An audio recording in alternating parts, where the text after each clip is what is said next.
आप सबके यहाँ आने से ये चीज सार्थक हो रही है कि नारी शक्ति को बहुत ज्यादा बढ़ावा हमारे यहाँ पे कॉलेज में मिलता है। Thank you so much sir for always encouraging us all. So as per the customary, first of all we would like to take the blessing from Goddess Saraswati Ma by lighting the lamp. So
coming here and gracing the occasion by presenting them a program.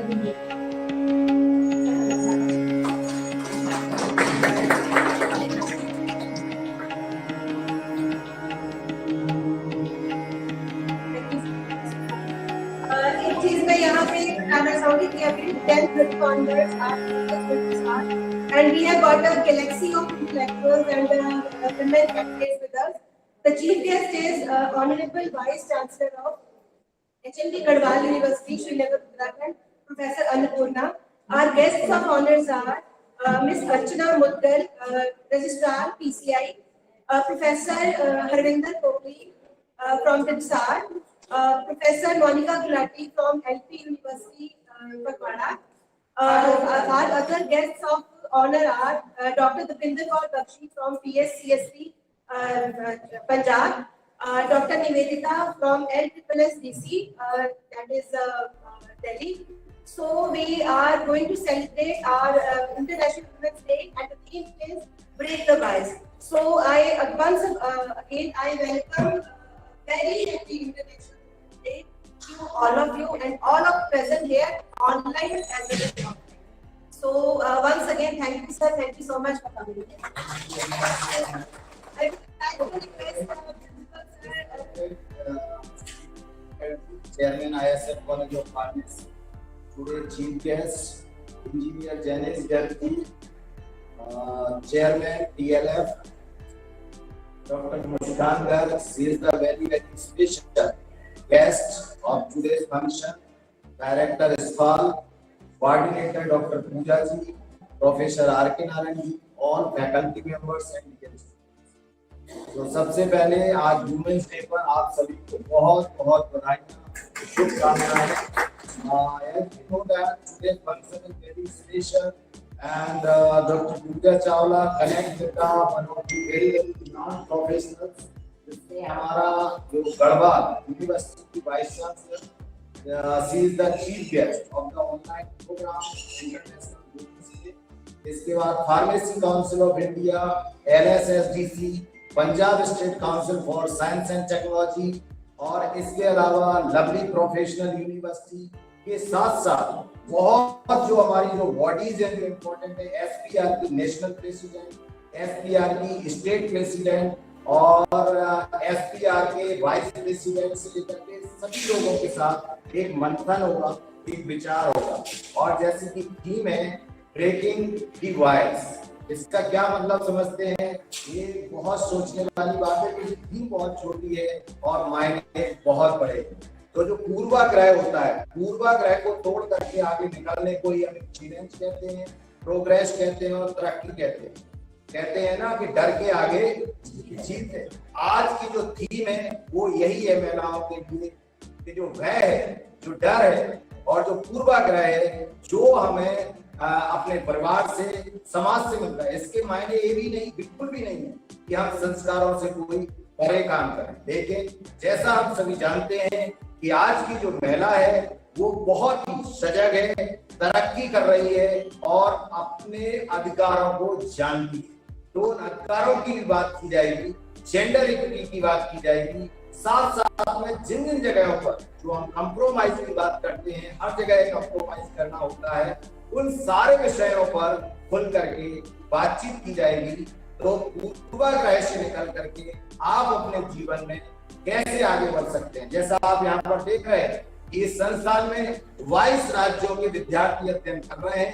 मुझे कहते हुए यहाँ प्रसन्नता हो रही है कि इस इंस्टीट्यूट में 22 राज्यों में अगर हम काउंट करें तो सबसे ज्यादा गर्ल्स है। तो एक बहुत एक अच्छी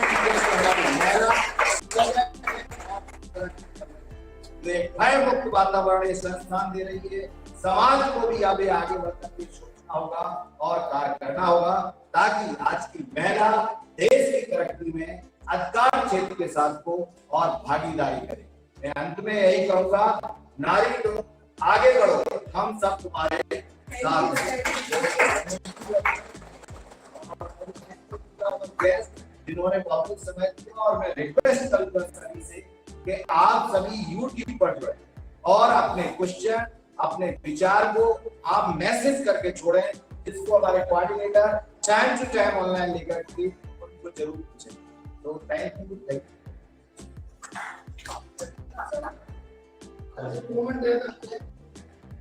एक बहुत बड़ा हमारे लिए लगभग कि वुमेन डे में हम पूरे ISFCP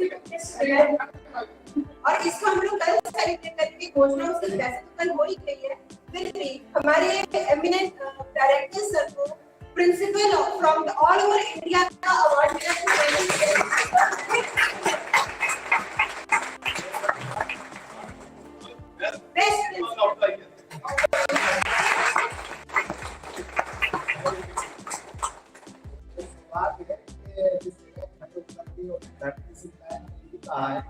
अवार्ड प्रिंसिपल का है, इंडिविजुअल का हो नहीं सकता है। तो जो दिया है वो इस संस्थान ने दिया है, क्योंकि जो रिकॉग्निशन है व्यक्ति का, वो मैं हमेशा ही अपनी चीज को कहता हूँ कि अगर एक व्यक्ति रोड पर खड़ा है तो उसका नाम बर्बाद होता है, नाम से ज्यादा कुछ। लेकिन जब वो व्यक्ति किसी संस्था से जुड़ा होता है तो एक बहुत बड़ा टैग होता है। जितना आप अपने टैग को, जितनी संस्था को आप ग्रो कर सकते हैं, उसमें 100% कंट्रीब्यूशन करें। और जो लोग शब्दों को रिपीट करते हैं कि कोई ना कोई देख रहा है, और जब देख लेगा तब आपकी पहचान अवश्य। So 3 cheers for best principal of India, Dr. G.D. Gupta है।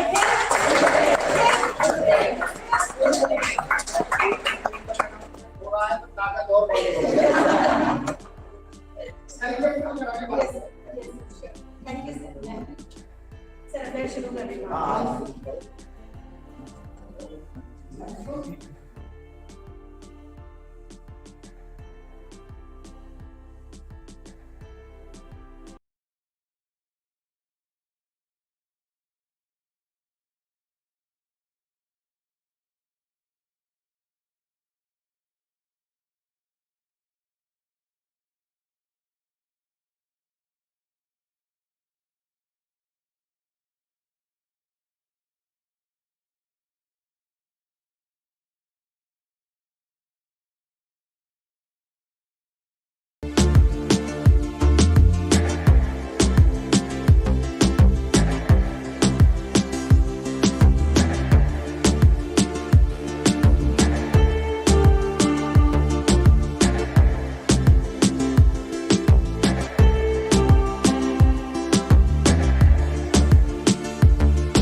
Okay, sir, I'm starting. So, a very good morning to one and all present over here. On behalf of the entire ISFCP family and Spur Women Forum, I, Dr. Pooja Chawla, wholeheartedly welcome all on this magnificent morning. Swami Vivekanand rightly said, there is no chance of welfare of the world unless the condition of the women is improved. It is not possible for a bird to fly on one wing.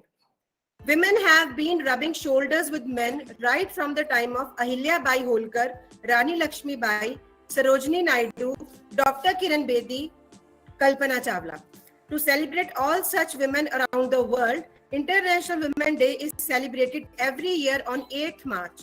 Today's event is being organized with the collaboration of Spur Women Forum, PSCST and LSSSDC, Delhi. It is my pleasure and honor to introduce and welcome the galaxy of women of substance who shall be sharing their wisdom with us today.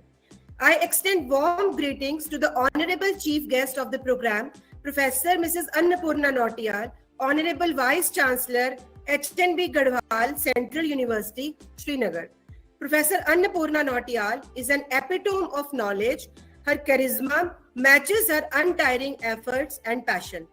A woman par excellence, she has taken HNBGU to new heights in her tenure. Thank you, madam, for sparing time from your ultra busy schedule. Thank you so much, ma'am. It is my pleasure to welcome our guest of honor, Professor Dr. Harvinder Popli,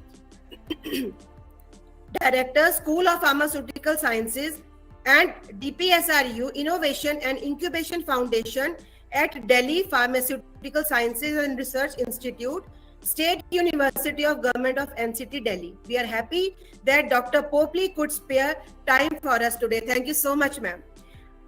Our next guest of honor, Dr. Dapinder Kaur Bakshi, is Joint Director and Head, Research and Startup Facilitation Division, Punjab State Council for Science and Technology. She is coordinator of Patent Information Center and Technology Innovation Support Center, supported by WIPO UN. It is always a pleasure, ma'am, to have you with us. Thank you so much, ma'am. I welcome our next guest of honor, Dr. Professor Indu Kaur, who is the chairperson of the prestigious University Institute of Pharmaceutical Sciences, Punjab University, Chandigarh. I'm so happy to see her in today's function. Ma'am has recently returned from foreign visit, but she was kind enough to spare time for us despite a lot of pending work at her desk. Thank you so much, ma'am. It is indeed a pleasure to welcome Dr. Monica Gulati, our next guest of honor. She is Registrar and Senior Dean at the School of Pharmaceutical Sciences, Lovely Professional University, India, with more than 26 years of teaching, industry, research, and administrative experience. Thank you so much, ma'am, for being a part of this event. I welcome on board guest of honor, Dr. Nivedita Murkute, Senior Director, Assessment, Accreditation, and Certification, LSSSDC. Dr. Nivedita is an experienced master trainer with 22 years of humble experience in training of trainers, master trainers, assessors, and teachers, who is also a specialist in providing behavioral and skill training. Welcome, ma'am. Welcome to this program. We are glad to have you with us. I also extend my warm welcome to our energetic Chairman Shri Parveen Gargji, Engineer Janesh Gargji, Secretary ISF College, our Reverend Director Dr. G.D. Gupta, Dr. R.K. Narang, Vice Principal, Dr. Upendra Nagait, Secretary Spur, and our special guest, Dr. Muskan Garg, Director ISFAL. I cordially welcome all respected faculty participants and my dear students. I wish you informed that we have already invoked the blessing of Ma Saraswati by lighting up the lamp. I welcome you, all the dignitaries, all the eminent personality, and I do apologize if I commit some mistake because इतनी बड़ी हस्तियों के साथ मैं जुड़ रही हूँ, मुझे विश्वास ही नहीं हो रहा कि directly I am being connected with all of you. Thank you so much, all the women power, and I wish all of you a very happy International Women's Day. I now invite Dr. G.D. Gupta, Director and Principal ISFCP, on the dais for a formal welcome speech. Please, sir.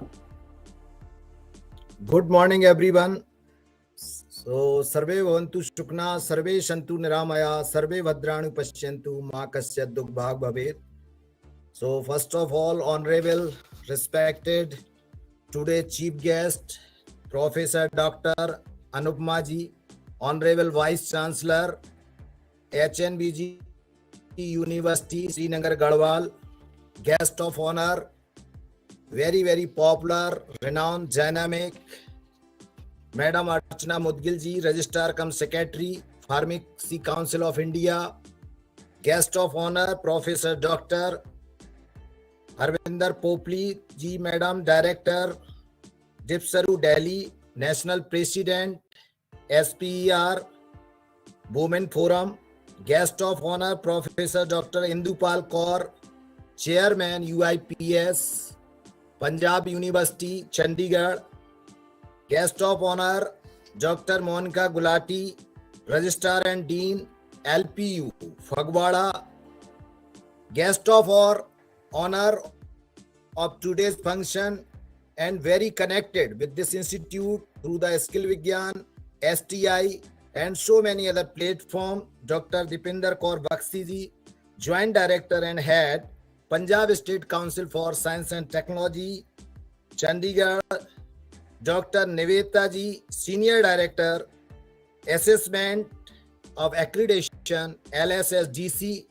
So I just want to overhear that this institute in Punjab, we have started first MOU with the LSSSDC and 15 teachers, they are trained with the TOT and coordinator of these functions and our other dignitaries, Chairman, ISF College of Pharmacy, Engineer Janesh Garg, Dr. Mushkan Garg, all faculty members and dear students, those who are connect through the YouTube channels. So it's my duty and responsibility and I am highly privileged to welcome all the dignitaries on this platform. So first time I feel that एक जो कहते हैं कि महिलाओं का जो अस्तित्व है और महिलाओं की ताकत है, बड़ी बड़ी शक्तियां नतमस्तक हो जाती हैं. So first time when we are the giving this welcome speech, I have slightly some of the fear of the inside. So this fear is the one of the जिसको हम प्रतीक कहते हैं, चिन्ह कहते हैं, आवश्यकता कहते हैं, एक नारी शक्ति का एक पहचान है.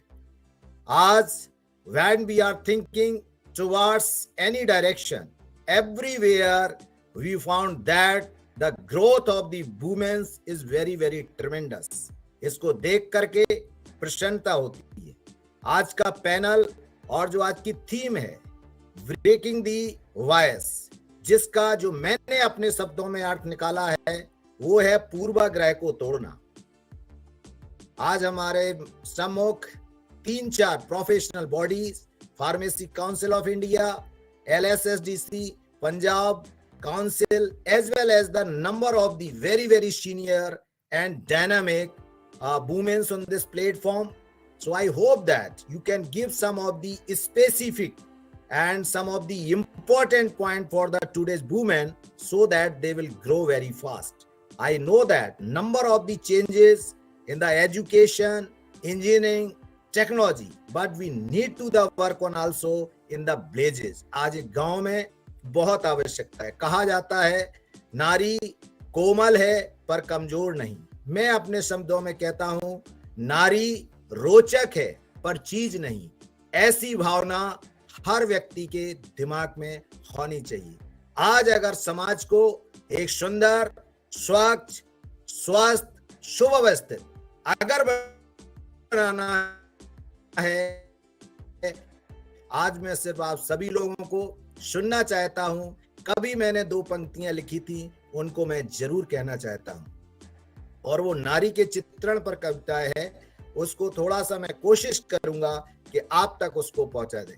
कि जब वो निकल जाए गली से, जब वो निकल जाए गली से, पूछे गली गली है, कौन भाग के घर में जा, पैदा भई लली.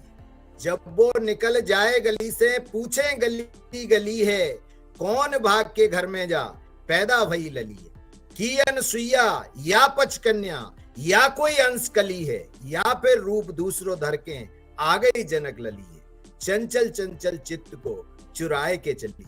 ये जितने भी हमारे पैनल पर जो आज वुमेन्स महिला मंडल बैठा है, हर व्यक्ति के लिए पंक्ति है कि इतनी सशक्तिकरण, इतनी ताकत, इतना व्यक्तित्व, आप सभी को मेरा नमन, प्रणाम, वंदन।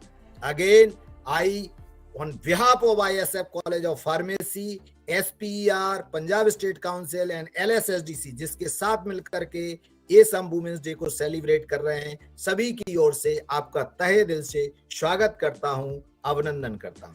Thank you very much. Thank you so much, sir, for your encouragement. I wish to put on record that Dr. Gupta is a leader in breaking the bias and always motivates women to come forward. Thank you so much, sir. Now, I would like to invite Professor Annpurna Nautiyal, Honorable Vice Chancellor, HNBGU, for her valuable talk. But before that, I take the opportunity to introduce ma'am in brief. बहुत कम शब्द है मेरे पास ma'am को introduce करने के लिए, but मैं ये मौका खोना नहीं चाहती। Professor Annpurna Nautiyal, a Fulbright scholar, is the Vice Chancellor of the HNB Garhwal University, Srinagar, Garhwal. Before taking this over as the Vice Chancellor, she was a Professor of Political Science at the HNB Garhwal University, Srinagar, Garhwal. She has been the Dean of School of Humanities and Social Sciences, member of Executive Council and Academic Council of the HNB Garhwal University. She is also a visitor's nominee in the Executive Councils of Central University, Punjab, Batinda, and Puducherry University, as well as a nominated member in Academic Council of Central University of Kashmir. She has also been a member of the National Committee of UGC to frame the syllabus as per NEP 2020. She is also the coordinator of the 13-member Indian Himalayan Central Universities Consortium, approved by the Niti Aayog, New Delhi, for conducting some thematic studies across the Indian Himalayan region, which were funded by UGC. Major part of this unique and unparalleled multi-institutional, multidisciplinary collaboration for these thematic studies has been accomplished. The motto behind this initiative was One Himalaya and Research with Human Face and Issue. She has held many administrative and academic positions like Head of the Department, Coordinator of the UGC SAP-DRS Program, Director Women's Studies Center, Chairperson Sexual Harassment Against Women, Coordinator of the Community Development Cell and Unnat Bharat Abhiyan and Anti-Discrimination Cell of the University. She has also been a distinguished visiting scholar in the Department of Public Affairs, Governance and International Relations of the George Mason University, Fairfax, Virginia, USA. She has completed 4 major research projects funded by University Grants Commission and Indian Council of Social Science Research, New Delhi, and 2 major sponsored study programs sponsored by ICSSR, New Delhi, collaboration with Srinagar unit of GB Pant Institute of Himalayan Environment Development. Kosi Katarmal Almora. She is a wide-traveled person and has delivered invited lectures on India's foreign policy, Indo-US relations, emerging world order, and women issues in various universities of India and abroad.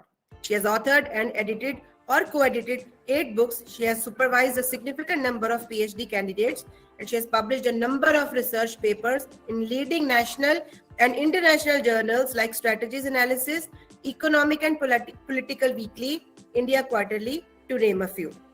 She will present her views on the topic how to improve life of women in villages. So I welcome you, ma'am, once again, and thank you so much for being here. Over to you, ma'am. Thank you so much, Dr. Pooja Chawla. And I must say one word, that you are very, very persuasive. Thank you, You ma'am. are Thank very you so much. persuasive and very, very authoritative also, I must say. And every woman should be like that. So let me greet everyone on this occasion and all the distinguished women who are part of this program. and I greet them on behalf of the HNB Garhwal University, and I'm thankful to the ISF College of Pharmacy Moga, Punjab, who has organized this program, and the theme is very appropriate, breaking the bias, although it's the theme which is being followed by the Ministry of Education also and UGC also. So my regards to all the panelists, all the women about whom I heard so many good things, and all of them are achievers. So my salute to everyone, every achiever, to Dr. Gupta, and also to all the listeners who have joined this program through other modes. Actually, I am very happy to be part of this event, and let me wish you a very happy International Women's Day. Rather, we should say that it should not Women's Day but Matra Shakti Divas, because women is an epitome of power, and there is no denying of this fact. But the only thing is that it has to be highlighted only one day, that is International Women's Day. Otherwise, nobody can say that without women anything moves, whether in home and mostly in offices also. But the women who reach at the top, they reach on account of their hard work, despite challenges, despite biases, sometimes lack of support from their own groups. So their journey has never been easy. Their journey has not been very, very smooth. So that's why I regard every woman, I give them due regard for their journey, their successful journey, that now they have become the role models of everyone. And many of them, many of the listeners would like to imbibe their values and also would like to become like them. As Dr. Pooja Chawla has already requested that I should speak on how to empower the women in the villages. And I think, yes, because still there are silos. The women who are educated, who live in the urban areas, near the facilities like education, medical, and other facilities, they have an edge. They have some kind of empowerment, although I'll not say that it is a total empowerment, but some kind of empowerment. Empowerment which is important to change their life, empowerment that allows them to take their decisions, empowerment to make certain changes in their lifestyle, empowerment to decide their attitudes, values, and also interest, as well as to harness their skills, to upskill or to acquire new skill.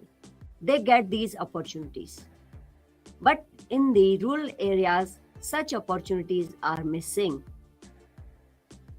I'll talk about Uttarakhand because I come from a state where we always say that women are very active. And I have written 2-3 papers on women activism, from deprivation to activism. Why women are activists in this area. And this is not out of any kind of support or any kind of great awareness on the part of the women that they have become activists. But why? Because they don't have access to facilities. And when we talk about gender equality, we say that gender equality is a right. And the Sustainable Development Goal 2017, they definitely point towards that gender equality has to be achieved by 2030.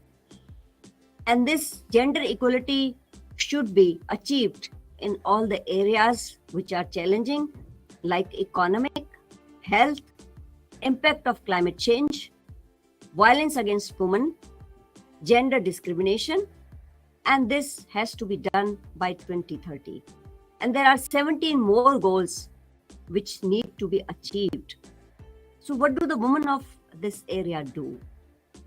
I'll give you 3 examples.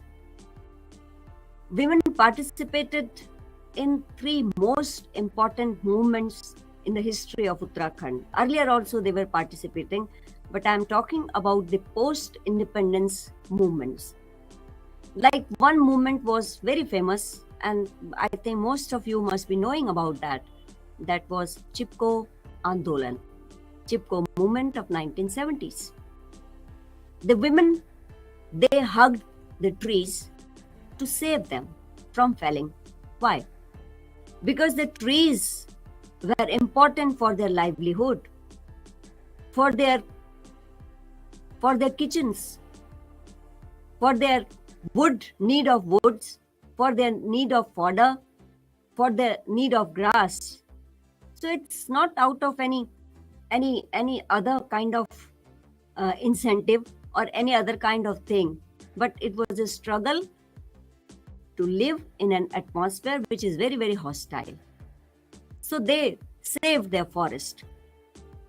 And the women, it was said later on, there is a very famous book which has been written by Dr. Ramchandra Guha, Unquiet Woods. He has narrated the story of this Chipko movement. And afterwards, some of the intellectuals, they gave it a name of ecofeminism. And they wrote several books on that, several articles on that.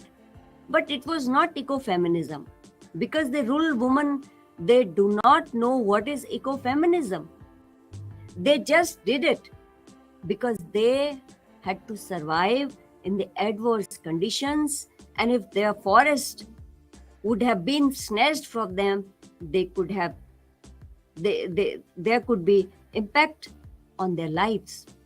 So they did it, and afterwards, when this cutting was stopped, they just withdrew from the movement.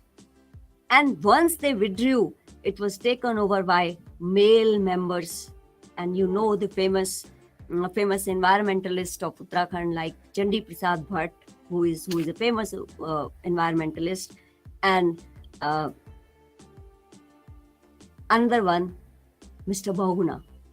So women, Gaura Devi, who started this movement, she was recognized after a very, very long time. But the male members were recognized much earlier. So this is why women are always in the back of any kind of activity. This is out of compulsion. Then I'll give you example of another movement, that was anti-liquor agitations, which were part of Uttarakhand Hills during 1980s. And the slogan was, Nasha nahi rozgar do. Why? Because if you don't have any kind of employment, how do you support your family? Rather, you are distributing liquor, which is damaging the families, destroying the families. So they became active because it was the need of the hour, not because of any other interest.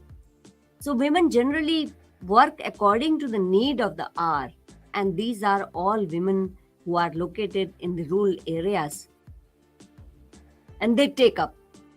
Third example is the Uttarakhand movement.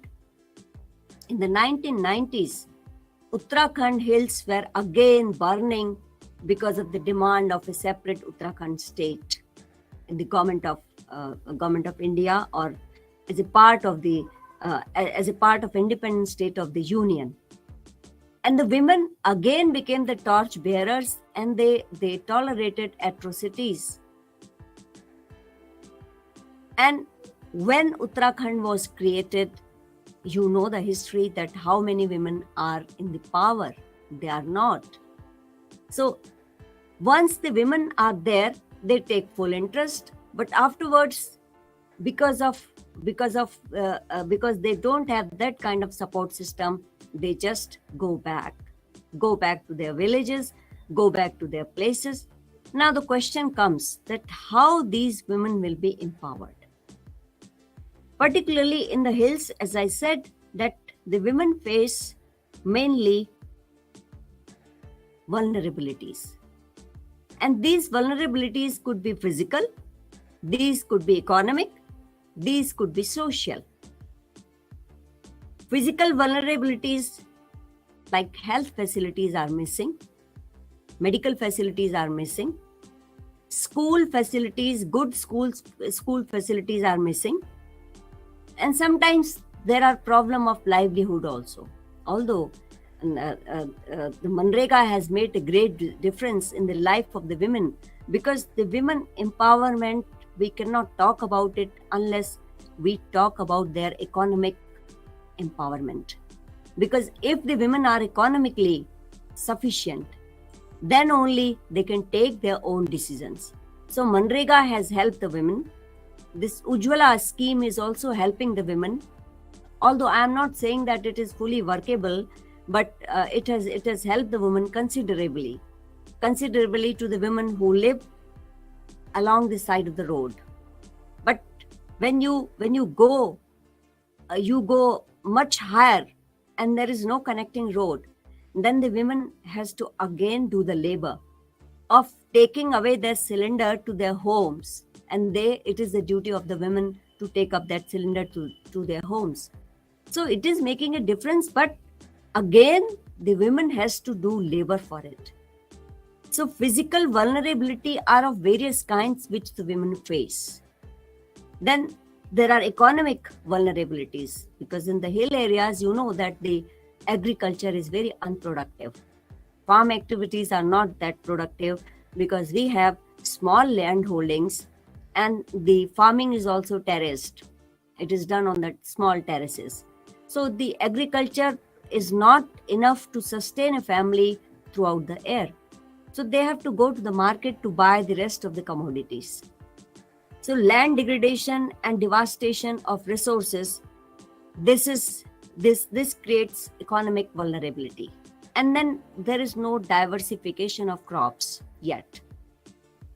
There is no skill development, no facility for training in the hills itself, although some NGOs are working in these areas and they are providing training and skill development courses to the women so that they can earn themselves.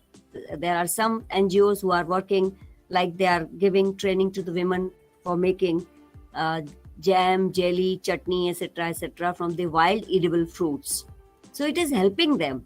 But the another thing which is important is the lack of markets. If there is a linkage of markets, then directly the women can be benefited. Now here comes the middleman who take up the commodities, the prepared goods, and sell them in the markets in good prices because they are organic goods.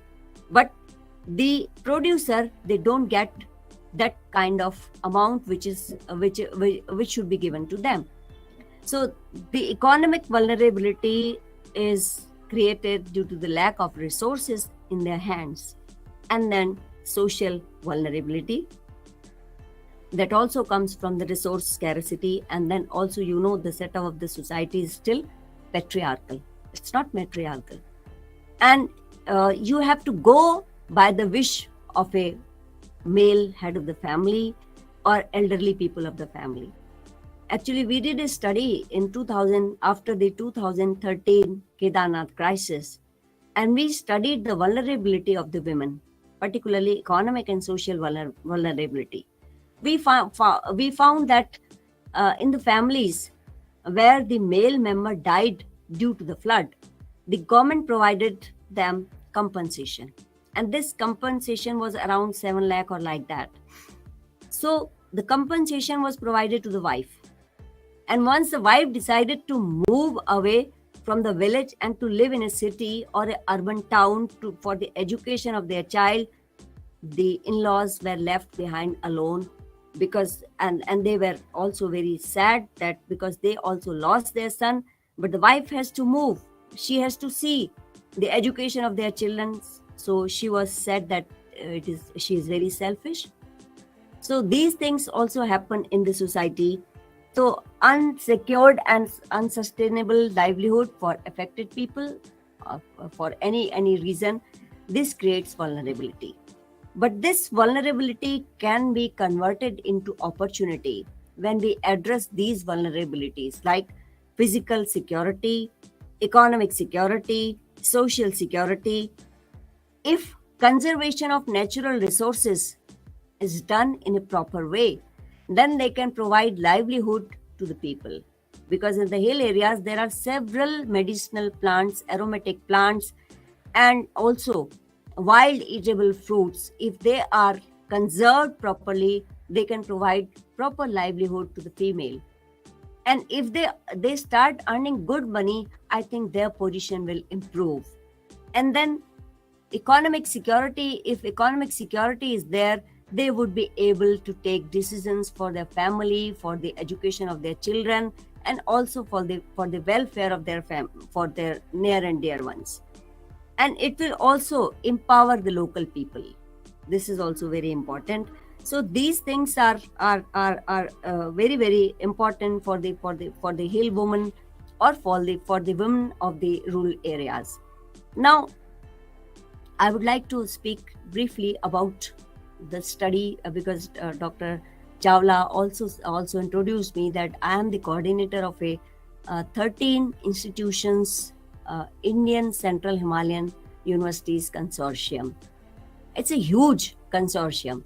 We have 12 central universities with us and one research institution, that is CSIR IHBT Palampur, because they are the technology provider. They provide technology. Why this initiative was taken? This initiative was also taken in keeping view the problems of the hill area and also about how to bring the hill areas or how to prosper the villages so that migration is checked. The migration is a very phenomenal problem of the hill areas. So far so that some of the villages have been converted into ghost villages because no one lives there. So migration is a huge problem. The villages are being they are being emptied in a very fast paced speed, and this is also creating problem of security because these villages are in the bordering areas also. And I think you would know that we share border with Nepal and China both. And these border areas earlier, when the people used to practice transhumans, they used to work as ears and eyes of the armed forces. So this facility is missing for the armed forces also, because now the people are abandoning these villages because of the lack of employment, because of the lack of facilities. So there were so many concerns that we started this initiative, and we started to work on 5 thematic areas, which were enumeration and valuation of the economic impact of female labor in the hills, because mostly the females work as unpaid labor everywhere. Their work is not only in the domestic but also in the farm activities, but it is unpaid. So this is the greatest problem for the females, and due to this also they lack empowerment. Then agroecology in Himalayan states with special emphasis on marketing. As I talked about that we have scope for agroecology, but in the absence of good marketing, this initiative is missing. Then developing cost-effective and eco-friendly tourism in hills. This is very important as it can provide employment to all the people of the hill areas. So they need not to migrate from the hill areas if this can be done. If some unexplored sites could be explored and the tourist rush can be diverted to these areas, not into Badrinath, Kedarnath, Gangotri, Yamunotri, but to these places also, then I think the people of all areas will get employment. And fourth was opportunities of livelihood generation to check migration from hills. And this is very important because, as I said, that there is an imbalance of population now. The population of plain areas is increasing and the population of hill area is decreasing. And I think this is very, very important issue because the state of Uttarakhand is a hill state and it was created for the hill areas, not for the plain areas, because they have already facilities. So when the people of hill areas will migrate to the plain areas, who will live in the hill areas? Who will generate livelihood for the people of hill areas? And how the women will be empowered because their male members are migrating for jobs. And the fifth was water conservation and harvesting strategies. And this is not only important for the hill areas because hill areas are the source of water. We have rivers. We have mighty Himalayan rivers which emerge from the glaciers. Like we have Alaknanda, we have Bhagirathi, we have Bhilangana. Later on, these rivers, they are known as Ganga and Yamuna, as Saraswati, etc. So these rivers are also named after women. They are female names. It is again the indicator of power. But in future, there is going to be scarcity of power if these resources are not managed properly. Because Himalayas are considered as the water tower of Asia. So if these resources are not managed properly, it will again promote migration and affect the life of the women. Because presently also women are responsible for water needs of a family. So all of these issues are very important. And if we address these issues, Dr. Pooja, I think I have jumped my time, so I'll stop it here only, right? Okay. No, I'll stop it here only because I have so much to say, but I should be finishing it. And so we need to follow the slogan that turning promises into action for gender equality by 2030. This slogan should be, I think, it should be fulfilled in words and deeds. Then only we can talk about gender equality. So women empowerment is just like a day, like we are celebrating this day. We celebrate Environmental Day. We celebrate so many days and afterwards we forget it. So there should be 365 days for women.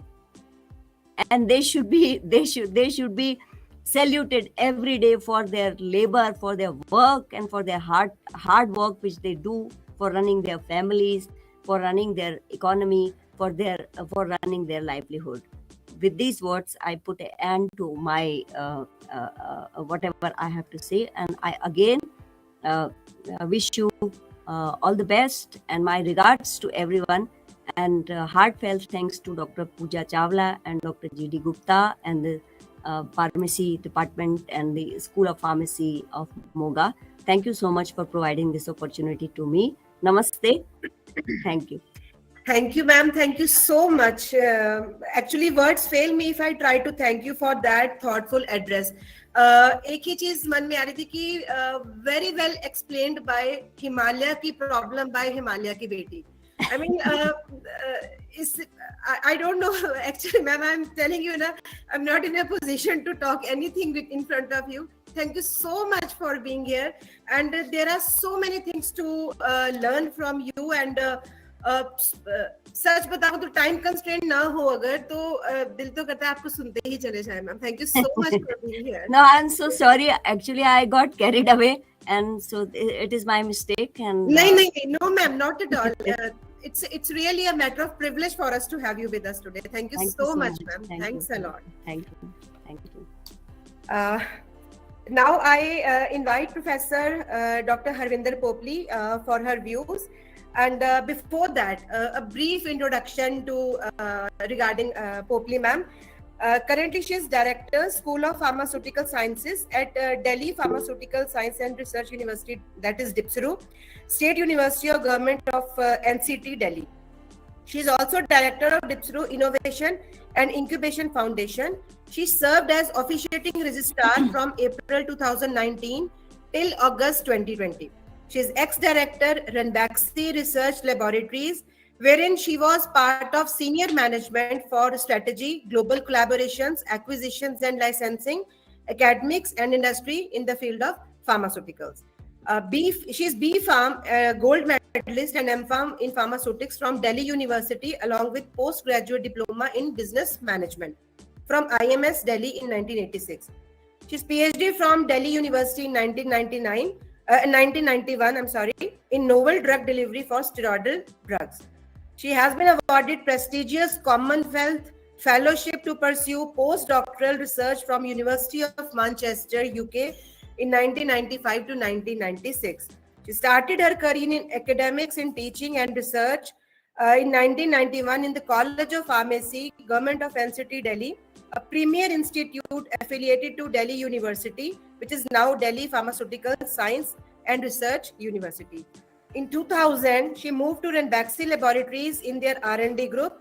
Ranbaxy at that time was one of the best and largest Indian multinational pharmaceutical company, helped Ranbaxy to acquire innovative products, drug delivery, development technologies from international companies across the globe, and continued to rise on the corporate ladder till 2013. She's also national president of Society of Pharmaceutical Education Women Forum and state president, Delhi Pharmaceutical Council for Women's Indian Chamber of Commerce and Industry. Dr. Popli's work has been recognized at many national and international forums. She has 5 books, 8 chapters in national and international books, 3 US patents, 2 European patents with more than 100 publications. And she has guided more than 70 postgraduate and PhD students and presently guiding 8 PG and 8 PhD candidates. She is governing board member of Academics Institutes and Institute of Directors. So without wasting much time, I invite ma'am for her valuable views. Please, ma'am. Thank you, Dr. Pooja, so much and inviting me over here. The Honorable G.D. Gupta ji and the chief guest, Annpurna Nautiyal ji, who has very well explained the role of a woman and, very, very apt as well. Dr. Upendra Nagai, my batchmate Archna Gupta, PCI, who has been also collaborating with that. All the, powerful women whom I say is they are the daughters, sisters, wife, partners, organizers, administrators, directors, recreator, dispersers, economist, mother, disciplinaries, a teacher, a health officer, artist, and overall, the queen of the family. So I say that, a happy International Day, a wonderful day. I really feel very happy that we as a whole are making a lot of progress and women are getting the kind of a respect, which they deserve. So more than a decade ago from today, Women's Day was not celebrated so much on such a big scale. So however, we have seen that slowly and steadily people are understanding the importance of it. Gender equality today for a sustainable tomorrow. That is the theme of this year International Women's Day. And basically, also aimed at recognizing and celebrating the contribution of a woman and the girls, all around the world, who are leading the charges on climate change adaptations, mitigations, and response to build a more sustainable future for all. Not better than Dr. Annpurna, who explained who lived the dream, which all we need for India. So the focus of this year is also on highlighting the importance of challenging biases and misconceptions to create a more inclusive and gender equality world. So today, women of all ages dare to challenge the odds and orthodox mindset of society. So women choose to challenge, and that's why we have, female bus drivers in government jobs and in the supreme power of the many multinational corporations. So for women, who come from not so privileged backgrounds and, handling a management positions in business, there were definitely some pools of challenges that they have conquered with grace and dignity to make a name for herself and to lead a team.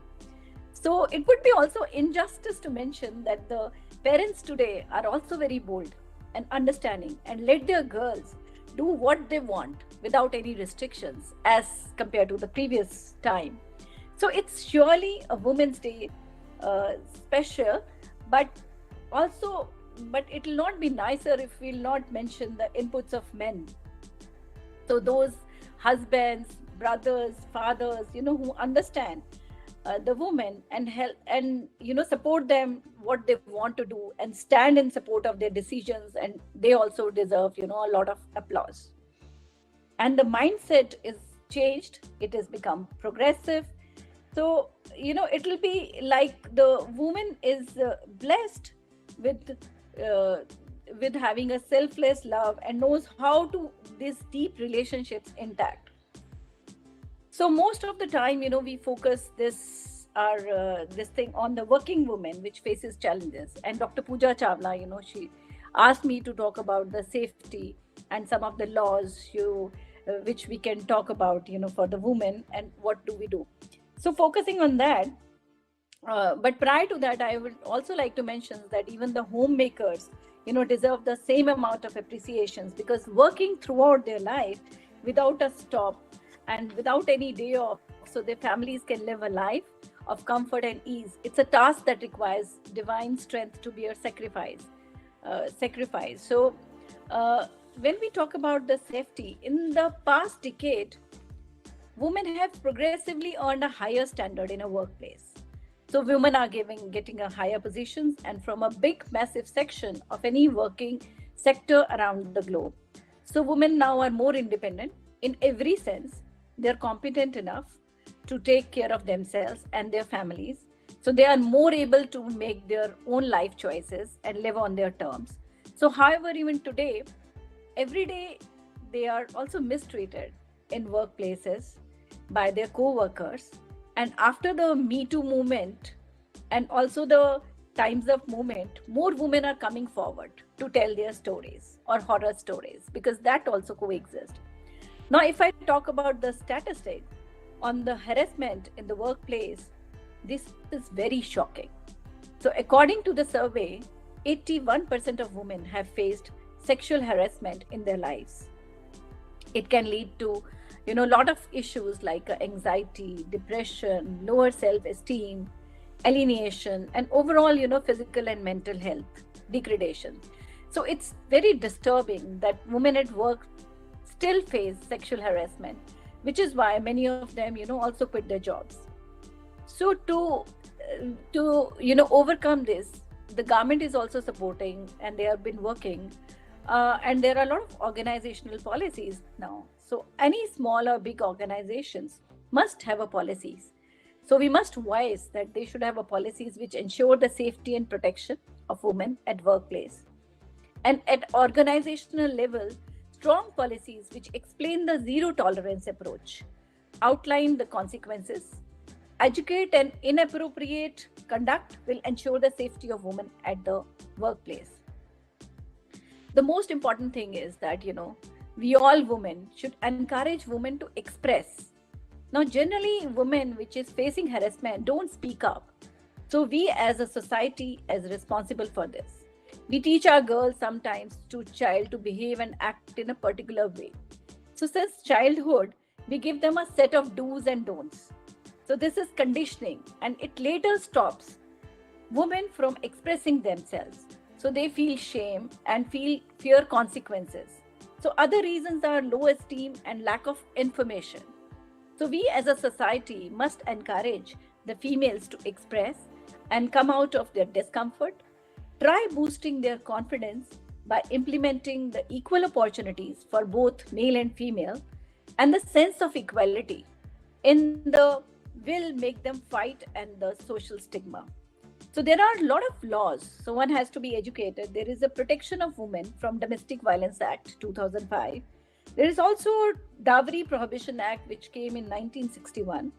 There is also a law which came on the Indecent Representation of Women Act 1986, and so on. The list is very big. The only thing is that, the women are not aware about it. So the solution is that there is a lack of education. So the most important task for each powerful woman, who have been sitting here, is to make them aware that what the law provides. And we all know that there is improper health facilities. There is gender discrimination still. There is also a gender pay gap. And there are also sometimes unequal rights besides, the sexual harassments. So there are, a lot of things which the government has done. There is also a special fund, like after the Nirbhaya, there is a Nirbhaya fund. The government is doing a lot for infrastructure, like in Delhi, you will find there is a lot of things which is done by the AAP government on infrastructure, where the street lights are appropriate, there are a proper bus stands, there are the payments, there are the waiting rooms, there is the public toilets, public transports. The public transport is made free, and also they are all GPS enabled and with the CCTV. So the government can do only a bit, but the women leaders can take and volunteer themselves to at least spend 5% of their time for looking after some women who are little unprivileged.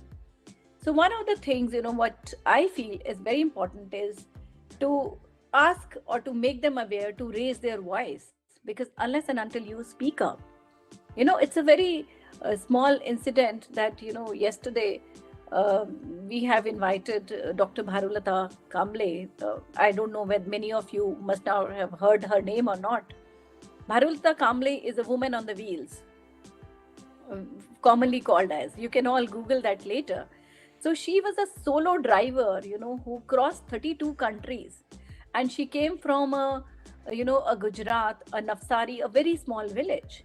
And when she shared her story, and she was been telling that when she was 3, she lost her father, and her mother, again wanted to, marry someone else, and the raising 2 girls child was kind of a stigma. So she also left and married someone and went to London. So her grandfather, Nana ji and Nani, they supported her and educated her. So one lesson, what was given to her is to educate.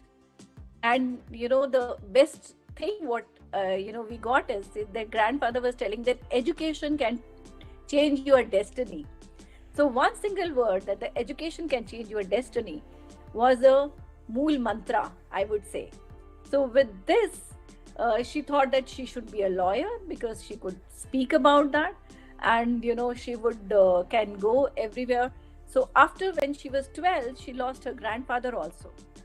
So there was no support. And then her uncle took her education, sent her to a school somewhere, and then send them to London. So when they sent to London and asked her mother to look after, but she again left her both the girl's daughter without knowing even a single word of English. And from there on, they said that we thought that we have to strive somewhere. Her sister wanted to become basically a air hostess. So then they started working in Wembley, in a Gujarati sari shop. So from there, they thought that they should learn English. They learned English. Then she joined somehow, working some law, and she became an officer, from an officer, executive officer. Then, she again reunited with her mother, but, again, she didn't supported her. I mean, that's what she said, that, she had a money, but she didn't support it that much. So she was not able to drive. So she bought a car, and then she thought that, okay, when she was annoyed with her mother, she learned driving and go on a highway just to drive and, de-stress herself. So from there, she became somebody who loved driving just to do that. And then she went on and broke the world record, a woman on the wheels. And, she's joining hands, since I'm also a part of Rotary. So she's become our honorary member. And, then we are taking a course of a world record, the car rally, which will talk about the TB-free India. That will start from Surat and then from Delhi, flag off on 10th of this May. So you just see that, one girl, after her education's raising to such a level, which she's been talking about the world, because that was the determination which she had. and which she has. I think it's amazing to meet her. Probably I would like all of you to, support her, because she would be driving it all through. So you can always, tag her, and I'll share, with Pooja the website link, because I think it's very, very inspiring for all the women, to see a live example rather than, talking about the past or talking about the history. So it is very important that, each of us should volunteer and help other women. And, there are other ways we can support. We can start a fundraiser. We can attach some car rallies. We can do some marches. Another important thing is shop smartly. So that, and also, the challenge, the kind of event. So this is, some of the things, as the time is also very brief, and I don't like to take much of a time, but my definition of when we are saying the woman is empowered, it refers to increasing the spiritual, political, social, educational, gender or economic strength of individuals and communities of a woman. So the need for today's woman is decision-making power, the freedom of movement, what they want to do, access to the educations, and access to employment. And the ways to empower is changes in the women's mobility and the social interactions, changes in the women's access to and control over the resources, and changes in women's control over the decision making. That is what, my brief thoughts are. And in the end, I wanted to end with a quote which says, "Women are warriors, fighting without swords and conquering through love." Thank you so much. Thank you so much, ma'am. Thanks a lot for such a wonderful views, and specifically the story of Bhanuvati. Bharulata Kamble. Yeah, She's and please, ma'am, do share the link. Even if you Google "women on wheels," you will find her. Sure, ma'am, sure. And it's always a matter of privilege to hear from you, and you are a true motivation for all the women professionals. I would like to mention here, ma'am, my personal experience. Yesterday, I was driving a car, and somebody was coming here. I'm not very well good with that. So I said कि क्या कर रहे हैं ये, एक lady car चला रही है और सामने से क्यों आ गए? And my son immediately pointed me out, "Ma'am, Mama, why are you always saying कि a lady is driving a car and why they are taking their life into risk, and why are you doing such type of thing?" So I think that we have to change our psyche as well. If we talk about we have to change the psyche of the males or the boys, हमें भी अपनी शक्ति को पहचानने की जरूरत है. And really, ma'am, it was wonderful to hear from you, and we would definitely love to connect with you in future also. And thank you so much, ma'am, for sparing your time with us. Thank you. Thank you, Pooja, and I'll take a excuse from you. Sure, ma'am. Thank you. Thank you so much. Okay. Dr. Pooja, I would also like to leave because I have to attend another meeting. I know, ma'am. Thank you so much, ma'am, Thank you for so being much. here. Thank you. Okay, ma'am. Thank you. Thank you. Take care, ma'am. Now, I would like to invite Dr. Dapinder Kaur Bakshi for her talk. And before that, I take the opportunity to introduce Dr. Bakshi. Dr. Bakshi is the Joint Director and Head Research and Startup Facilitation Division, Punjab State Council for Science and Technology.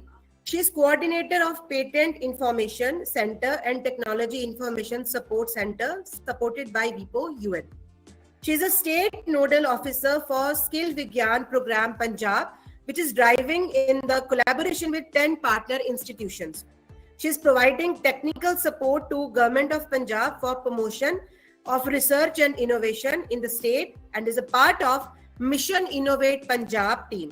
She is doctorate in microbiology and has more than 18 years of professional experience. So over to Dr. Bakshi.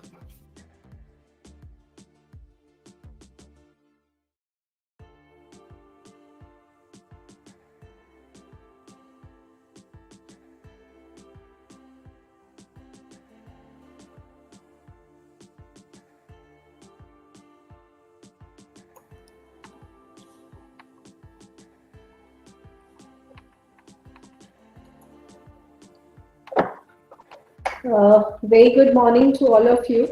I hope I'm audible. Pooja, if you can confirm. Yes, ma'am, you're audible.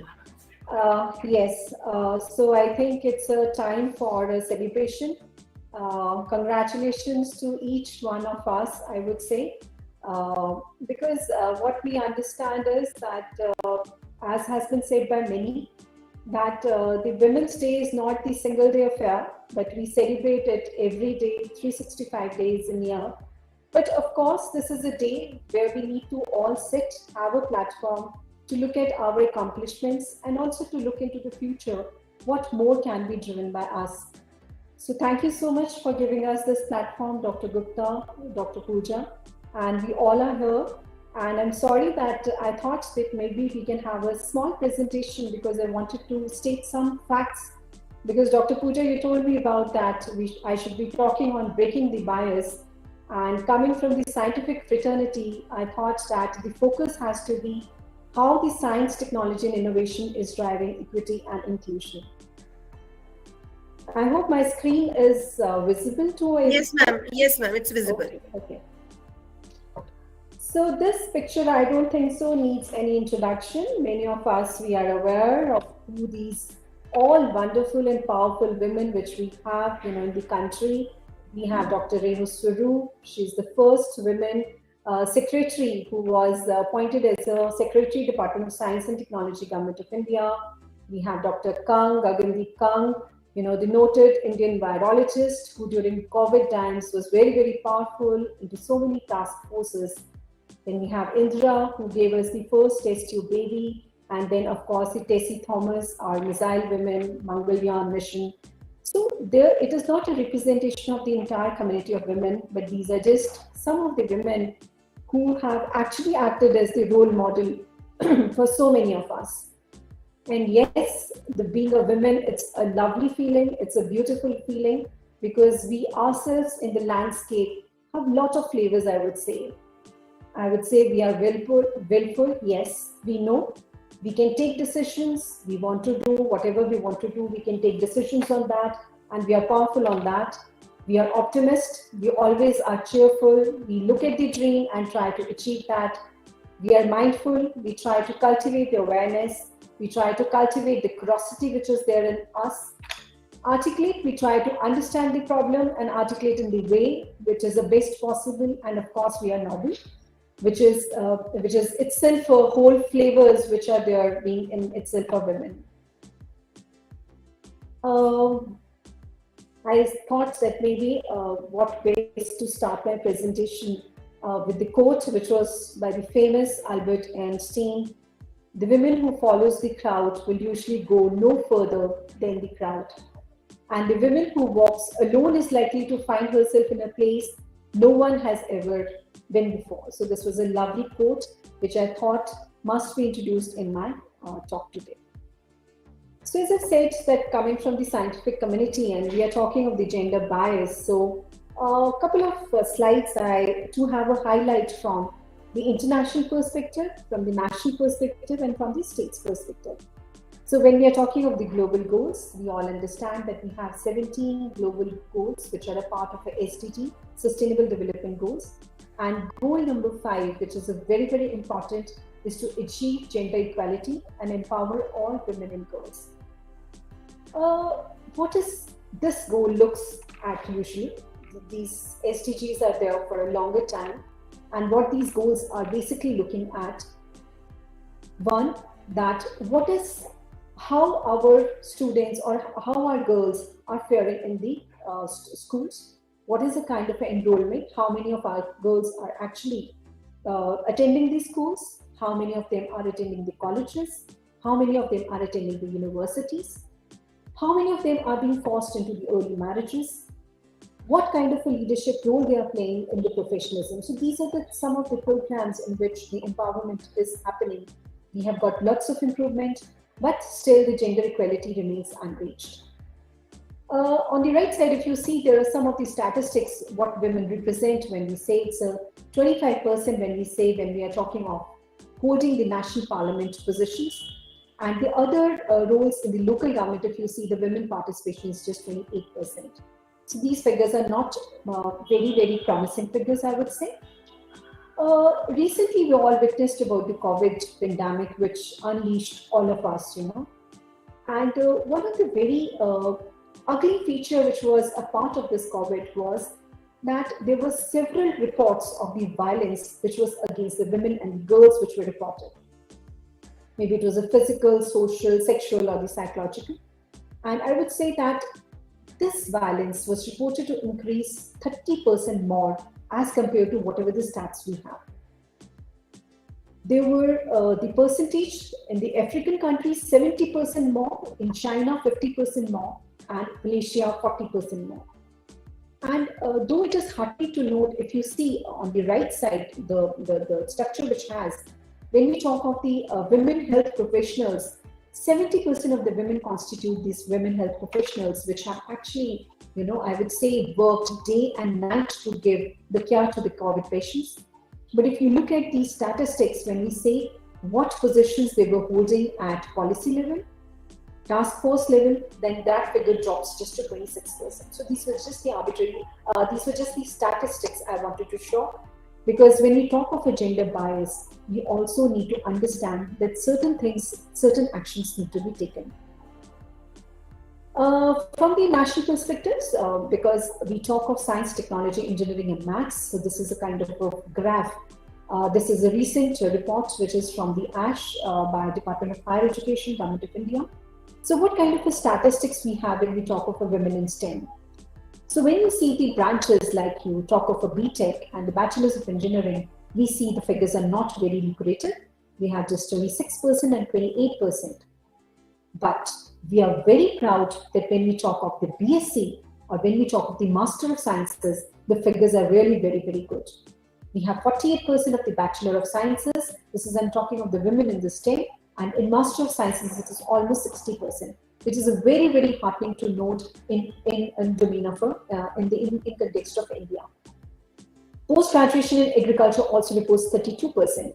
But on the right side, if you try to see what is the percentage of girls in the Indian Institute of Technology, you will see the sleek orange line which is there for IIT Kanpur, and ranging from 6 to 10 to 14% maximum with the IIT Mandi. So this graph, this peak or this color has to increase, and a lot of initiatives are happening, and we ourselves also need to take more towards this. The focused programs are required. So this is a growth story when we talk of India. We're very proud that 2 crore women enrolled in STEM in the last 5 years. And talking of this number increased. So what is it that we want to compare it with? If you see the down graph, you will see the India, where the female graduates in the STEM, they were 42 to 43%. And if you compare it with the other countries, United States just has a 33%, Germany 27%, United Kingdom 38%, Italy 39%. So this gives us immense pleasure or immense proud that we at Indian level have been able to take up this target. Okay, so how India fares? I have talked about the men versus women when we talk of the undergraduate or degree courses. Maybe what is the scenario in sciences, what is the scenario in information technology. But then when we come to the second point, that is employability, there the figures are not very great. What is happening is, if you see over here in information technology, per se employability, 30% women are employed compared to the 70% to the male counterparts. Computer science research is 10% versus 90%. And if you see a global employability, because in the last slide I showed you that 46% of our STEM graduate females are there. But when you come to the employability, India doesn't fare much. It is just a 14% of a STEM female are employed. You see the other figures, US 34%, Sweden 35%, 38%, 37%. So we really need to do something about this. So this is a gender bias where more programs, more focus needs to come in. These are some facts about the women in STEM. So while again I am passionate about the STEM because I myself being from the scientific fraternity, we know this is one of the the sources from the US Department of Commerce, Economics and Statistics, where they say that 25% of the STEM jobs are filled by the women. This is the global figure, though we represent 50% of the total workforce. But these are very encouraging that 33% is how much more women with the STEM jobs earn than the women which are having the non-STEM jobs. 80% of the fastest growing industries and occupations, they require a mastery of science and maths. And even the 75% of the non-STEM jobs, they require basic STEM skills. So this is very heartening to note. So these are some of the gaps which need to be mined. So we need to add all the, I would say, end-to-end approach needs to be adopted. When we are talking of the school level to college to, coming to the employability. So these are some of the factors which we were pondering, and maybe something needs to be done. The first is a building aptitude. Catching them young is very important. And how do we do it? We need to have the inspiration talks. We need to ingrain confidence in our girls, because I understand in our households also, when you're talking about the maths and engineering, we say, it's a boys to me. We always say in our homes also. So this is a sort of a confidence which gets dwindled, during the childhood only. So you have to ingrain the confidence in the child, in your girl child, that yes, they also have an equal ability to take up the subjects like maths and engineering. Recognition and appreciation is another thing which needs to be put into the front now. Skill enhancement, moving from the schools to the colleges to the university. Mentorship, I think, is very, very important. Providing opportunities is very, very important to the girl students. We need to create our own female role models, peers and leaders who can be inspiration to all this generation, the young generation of our girls. We need to have a multi-pronged approach and supportive work environment. When we're talking of these 10 women, then we need to have a flexible working hours, accommodation of the career breaks. We need to have a seniority which should be based on the number of the years which have been put in, rather than the continuity of the services which is there. Re-entry of the women scientists is another thing, and the government support is must for promoting STEM education and investing in the skilling, upskilling and reskilling. A lot of things are happening. DST Government of India is pushing in a lot of, other countries pushing in for the gender equity in the science. New Science Technology Innovation Policy was released recently, the last year, by Department of Science and Technology and Office of Principal Scientific Advisor to Government of India. And they have a particular chapter about the equity and inclusion. So there is a particular program which is about the Gulati, Gender Advancement Through Transforming Institution. What is this program? I will show you in the next slide. So this is some sort of things which are happening now. Through this policy they are making, at least 30% of representation of the women in decision-making bodies, selection and evaluation committees, at least 30% is being made mandatory in all the scientific organizations. Promotion of women scientists to leadership position across the research and science administration, flexible working timings, daycare centers, and gender-neutral parental leaves, and many more. One can have a look at the other features which are mentioned in the equity and inclusion of the DST policy. So this is about the Gulati, which was a very, very unique program. This was started only in the year 2020, and this is based on the UK model, which is called a SWAN, Scientific Women's Academic Network. And this has been such a great success that this is now not only being implemented or adopted by India, but many other countries also have come forward to adopt this model. What is there is that you have a number of the UK partner institutions, which is like University College of London, Queen Mary University, Manchester, Eston University, and King's College London. So what has been done, the Government of India has identified 30 institutions where this Gulati will be piloted.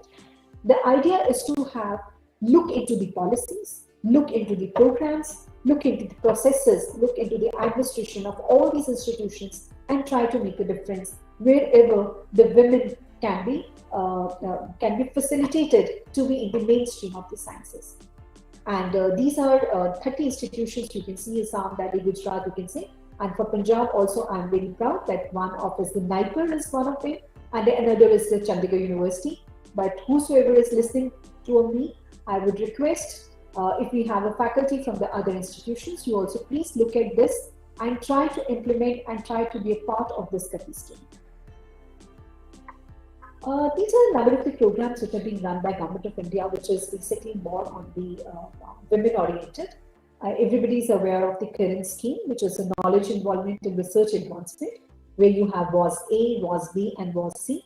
And I'm very proud that I'm also associated with the WAS C program of DST Government of India, because I have a Patent Information Center in the State Council.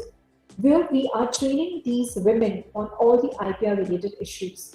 And we have been able to train till date 18 of them, out of which 6 of them, they are registered patent agents. So it's given a very proud feeling of contributing towards this knowledge economy and the pool. CURI is another program where the women universities, they are being given grant for their infrastructure, for innovation, for their excellence. Then C division is there, Science for Equity, Empowerment and Development division of DST Government of India, which is doing a lot of good work for the rural women, for the rural empowerment. And then we also have a DST's Biotechnology Career Advancement and Reorientation Program. I will not be going into details. You can have a look at these if any of you are interested. So just 4 more slides to show that what we are doing from our end. We being a science and technology body representing both Government of India and Government of Punjab. So idea is to take up those projects which can actually make a difference to society. Maybe it is in the form of the grand challenges which the region has, or maybe it is the challenges which the industry has, or any kind of a challenges which, if they are addressed, can lead to some sort of a, change in the society, right? So I also encourage, I really wish, I rather urge and request all the researchers which are out there. So before taking up any research, let's align it with the research, with the priorities of your nation, priorities of the state, priorities of the region, which is. So then only this research is going to make a difference to all. For example, I'll just give a quick example when we talk of the health and nutrition part. And you all understand Punjab is one where we have a lot of congenital malformation is there. We have NTDs, the neurotube defects are there, and then we also have the Down syndrome. So Punjab is known for that. So when we try to figure it, we understood that we have a lot of programs for the pregnant female where everything is being analyzed, but there is no prenatal screening program is there. Though we have a GMC, Genetic Center is there, which is offering these programs. So we piloted this. The first pilot we were able to establish in the Civil Hospital Mohali, where we could screen more than 2,000 pregnant females, sensitize them, provide them the genetic counseling, come out with the high-risk pregnancies, and give the decisions which were to be taken by the females. We helped them strengthen that decisions, and even the health professionals of the 3 sub-district hospitals were empowered. What kind of impact it has been able to create is that now. Because this was piloted in Civil Hospital Mohali, now even the females who are visiting, who are relatives of those, they come and then they ask, वो जो खून वाला टीका जो खून वाला test था, वो हमको करवाना है, जो हमारे sister ने करवाया है, some that kind of awareness is there in them.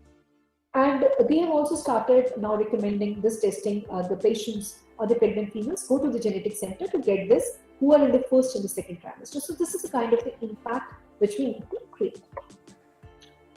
This is my favorite slide in the sense I would say is that young women startups, we need to encourage our students to give them the wings to have their own enterprises. Lots is happening, a lot of funding is coming. Government of India is spending so much.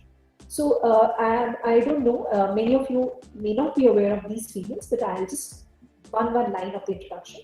Dr. Meenal is from the My Lab, and COVID time, we could see the success story which came from the My Lab. She's the one who headed the R&D team of My Lab and was able to give us the first COVID home testing kit, which is provided by My Lab. So hats off to Dr. Meenal, who along with her team worked to provide this COVID-related the kit, which is now available all across the India. Dr. Upasana Thakur is a co-founder of MobiQuick. I'm proud because she's an alumni of NIT Jalandhar, and she's the first women leader from Punjab. She started in 2008 with her venture of MobiQuick, where she could venture a leadership in the fintech qualities. So this is another success story of a MobiQuick from Punjab. Miss Prachi is not from Punjab, she's from Pune. She has her own company, Cool the Globe. It's very interesting. She's working on a climate change and the greenhouse emissions. She has developed an app in which that app, if you download on your mobile, it tells you how much of the carbon footprints you are producing. And with your actions, you can reduce that. It's a very, very good. It is now being implicated in in 100 odd countries, and we have tied with the Prachi to have this app in Punjabi for Punjab. So I salute people like Prachi. And then this is a young girl, Anupma, who is from Gulati Green. She's incubator of a PAU, Punjab Agricultural University, and she's working on a concept of hydroponics and aquaponics, which has been supported by PSCST, and gave an e-Mali concept, that is the consumption of the vegetables during the COVID time when it was difficult to get the fruits and the vegetables. She developed the app for that. So saluting this women startups and giving them wings should be our a priority. Dr. Nautiyal talked about the rural women. We are doing a lot for the rural women. So that is again understanding what kind of a needs they have. So we have set up the Innovation and Application Center. So you can see the kind of impact is, for example, the lower photograph if you see. This is a 4-circulation solar dryer, because when you go to the Kandi area, this is a Phagwara belt, there's lots of resources which are otherwise being dried in the sun. But this 4-circulation solar dryer is a technology from the PAU. We just demonstrated 2 of them, and seeing their success now, Department of Agriculture has set up 23 more of these in the Punjab. The above picture is of the fuel pallets. We have been able to give a technology to these women to prepare the fuel pallets from जो agriculture residue होता है या food processing waste होता है, उससे they are able to prepare the fuel pallets and use them for their domestic consumption. We are also, there's another responsibility which falls on the scientific community, is also to promote the GIs, to promote the Fulkari artisans, or to promote the artisans like we have promoted the Fulkari artisans. So you all know that Fulkari is one of the GI which we got registered in the name of PSC from Punjab, and the second GI we have is only Basmati. We are trying to have the more GIs. So we facilitated the registration of the women artisans as authorized units, and you can see a Rekha Man. Rekha Man, she runs her own society, which is a cooperative society, which is Punjab Medical. And once we got her as an authorized user, she has now a connect with 880 more artisans, whom she's training on a daily ground to make them, competent, as well as providing them also the marketing. So this is another story of the Rekha Man. If you Google her, you will be able to find out. So with this, I just wanted to just share some of our thoughts, what we are doing at the council level, and what can be, what needs, the message needs to be taken. So thank you so much. Thank you so much, ma'am, and for such a wonderful and fantastic presentation. And we would really love to seek your guidance. Like I have noted down many things like Gulati and many other schemes which are being conducted in Punjab. And I really liked your guidance that while choosing a topic for research, we should give priorities of our own region or the nation.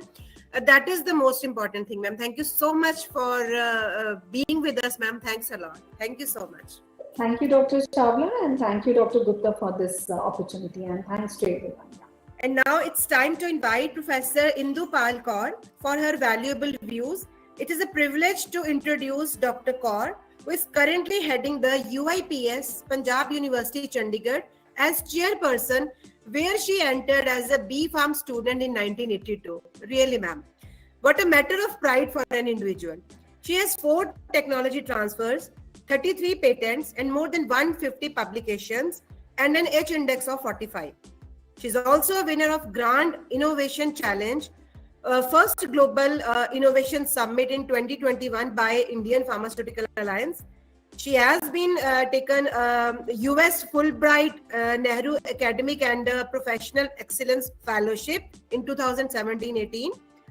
Other awards are OPPI Women Scientist Award in 2018, Researcher of the Year 2019, BRIC India Exposition Award in 2019, Certificate of Appreciation for High Impact Publication, Srimati Prem Lata and Professor DVS Jain Research Foundation 2020.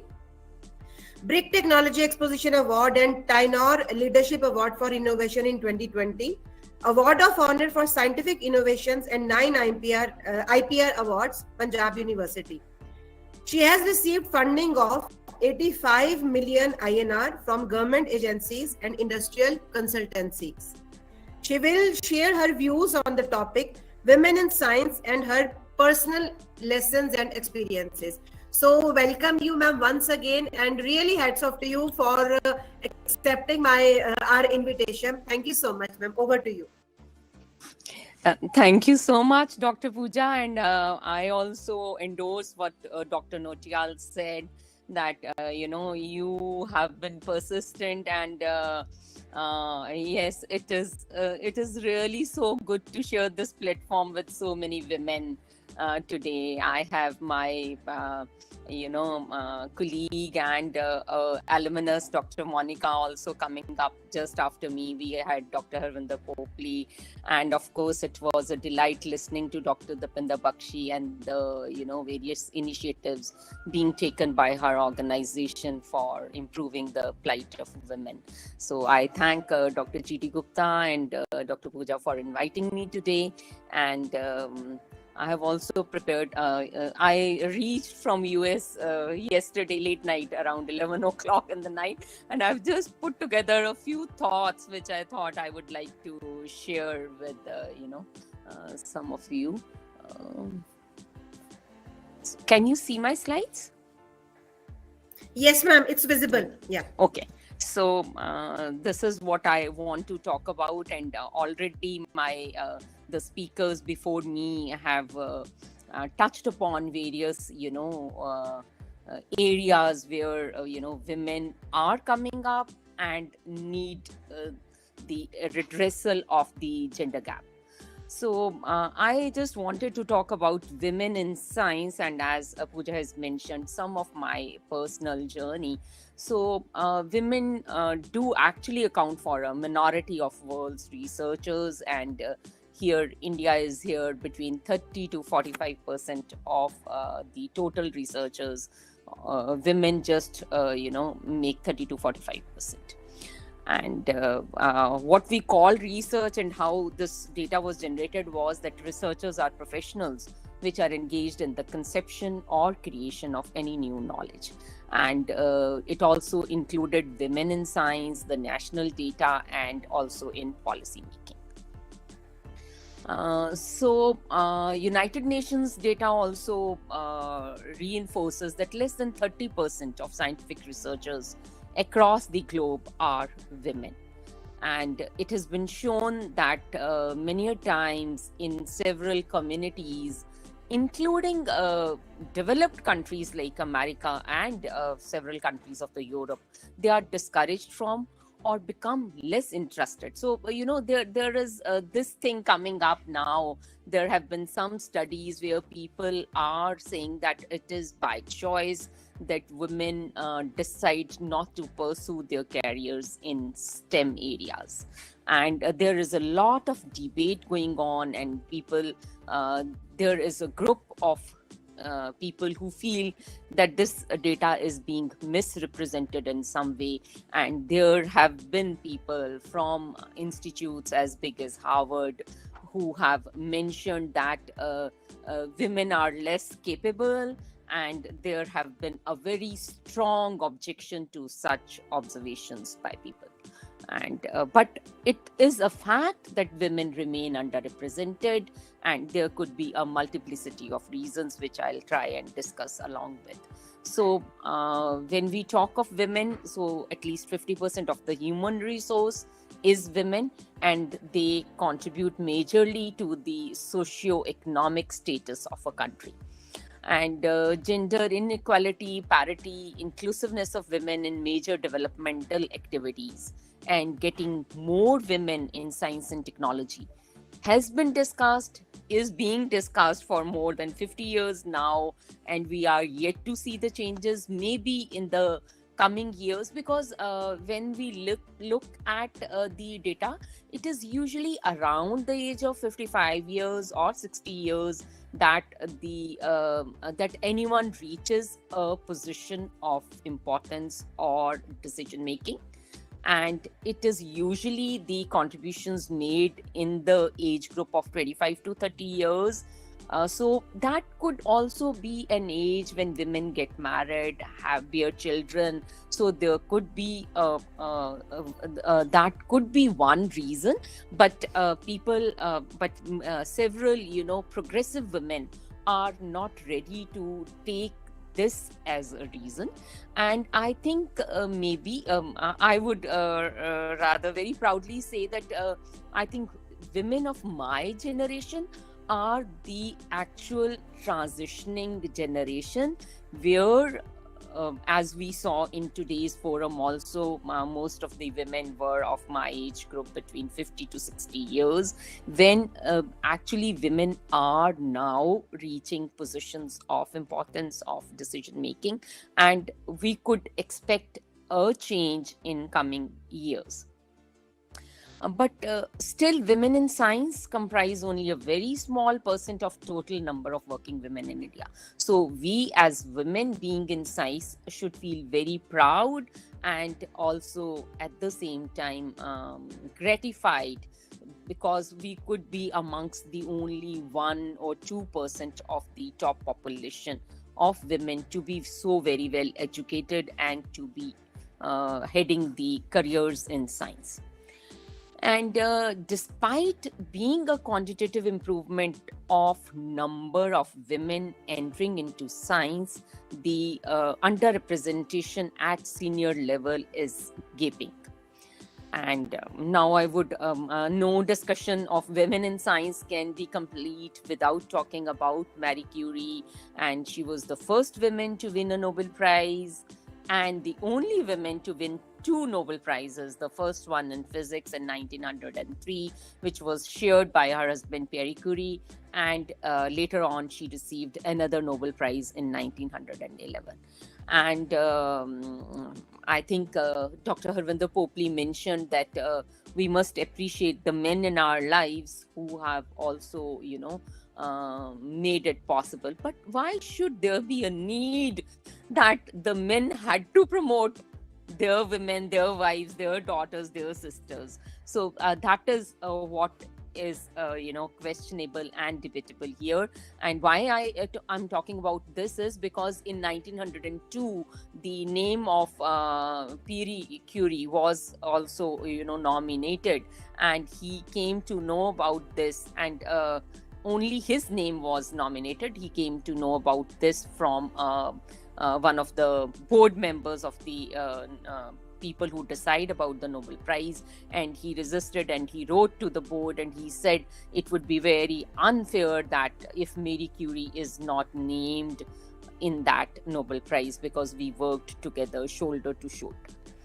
And then again, their daughter Irene, she received a Nobel Prize in chemistry in 1935, and both these women were of Polish ancestry and naturalized in France and named as a French. So what was the bias? So recently in 2018, Donna Strickland, she won the Nobel Prize in physics, and this was received 55 years after Maria Goeppert Mayer, who received a Nobel Prize in physics in 1963. In fact, when we talk of STEM, the difference is even more profound for women working in mathematics, in physics, and in engineering sciences. And I would also like to name pharmaceutical sciences also as amongst these engineering sciences. And before that, Marie Curie had received this prize in 1903. So after 60 years in 1963, and after 55 years in Donna Strickland, did Donna Strickland receive it in 2018. Between 1900, this is the data from 2018, which I could get. Maybe we have better data for between 2018 to 2022. Maybe there were more women, I'm not exactly sure. But since then, 112 times Nobel Prize was awarded in physics, and only 3 women received it. So you can very well understand. And of the 688 Nobel laureates in science till 2018, only 21 were women. So similarly, these are some stories which I wanted to share, and this is Chin Xiong View, and she is also referred to as Chinese Madame Curie, and Wu worked on several, separating uranium and different isotopes of uranium. And later on, her colleagues continued to work in the area. Li and Yang, they won the 1957 Nobel Prize in Physics, and Wu landed only with the Wolf Prize in Physics in 1978. She was not nominated for the Nobel Prize. However, Barbara McClintock was luckier, and she received a Nobel Prize in Physiology or Medicine in 1983 for her discovery of mobile genetic elements, which are now referred to as transposons. Similarly, like Wu, Lise Meitner, she was a German physicist, and the element meitnerium is named after her. And again, her research collaborator Otto Hahn received the 1944 Nobel Prize in Chemistry. And again, people feel that Lise was left out of being named as the co-receiver of the award, although she worked and contributed similarly. Tu Yu, she's a pharmaceutical chemist who worked on artemisinin, and she won the Nobel Prize in Physiology or Medicine. And why I wrote this line here, that she volunteered to be the first human subject to test the substance. So women scientists have been as outgoing, as passionate about science. Marie Curie, she was exposed to radioisotopes because she kept working on them, and she did some experiments on herself. And similarly, Tu Yu also offered to be a volunteer. So we cannot say that women are less driven or less passionate about the profession. Then I wanted to discuss this, very beautiful and a strange example about Cornell, which is an Ivy League university in US. And this was one of the first Ivy Leagues to start co-education. The founders, Ezra Cornell and Andrew Dixon White, they actually favored co-education, and the concept was picked from the two colleges, Oberlin College and University of Michigan, which were already co-education colleges. So in September 1870, this lady Jenny Spencer from Cortland, New York, she got admitted. She passed a state scholarship examination and became the first women student of Cornell. And however, there was no housing for women on Ithaca campus. And I don't know how many of you know, this is upstate New York area, and it is a very cold place, and very adverse climate conditions exist here. And in fact, Cornell was set up with a mandate to address the societal disparities. They were also the first ones to start admitting blacks, and they were the first ones to start admitting women into the colleges. And because of this problem, Spencer left Cornell without graduating, because there were no housing facilities, and it was very difficult to stay off campus. And with this case, this was a philanthropist, Henry W. Sage. He was a local businessman, and he offered to donate a sum of $250,000 on the condition that Cornell would admit women on an equal footing. And this aroused a very, illustrious professor of Cornell, Goldwin Smith, to resign. He said that women would destroy the Cornell's academic reputation. So this was the type of attitude which women would face almost 50 to 100 years ago. And in May 1873, so a cornerstone was laid for Sage College for Women, which was a residence built specially to accommodate 120 women students. And here is the example of Princeton, which even till almost, for women of our age group getting admitted. In fact, while I was on my Fulbright fellowship to US, my co-host, who is a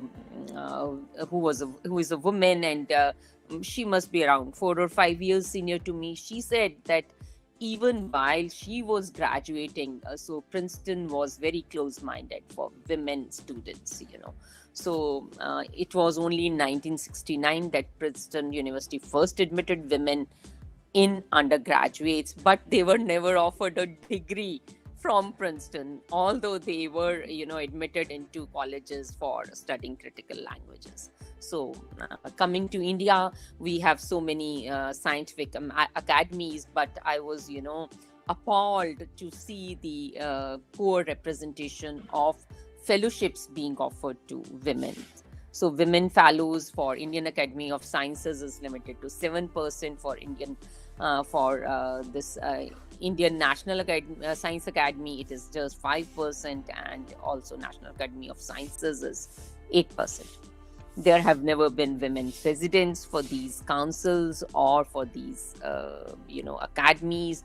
There have been some vice presidents, but again, the number has been highly limited.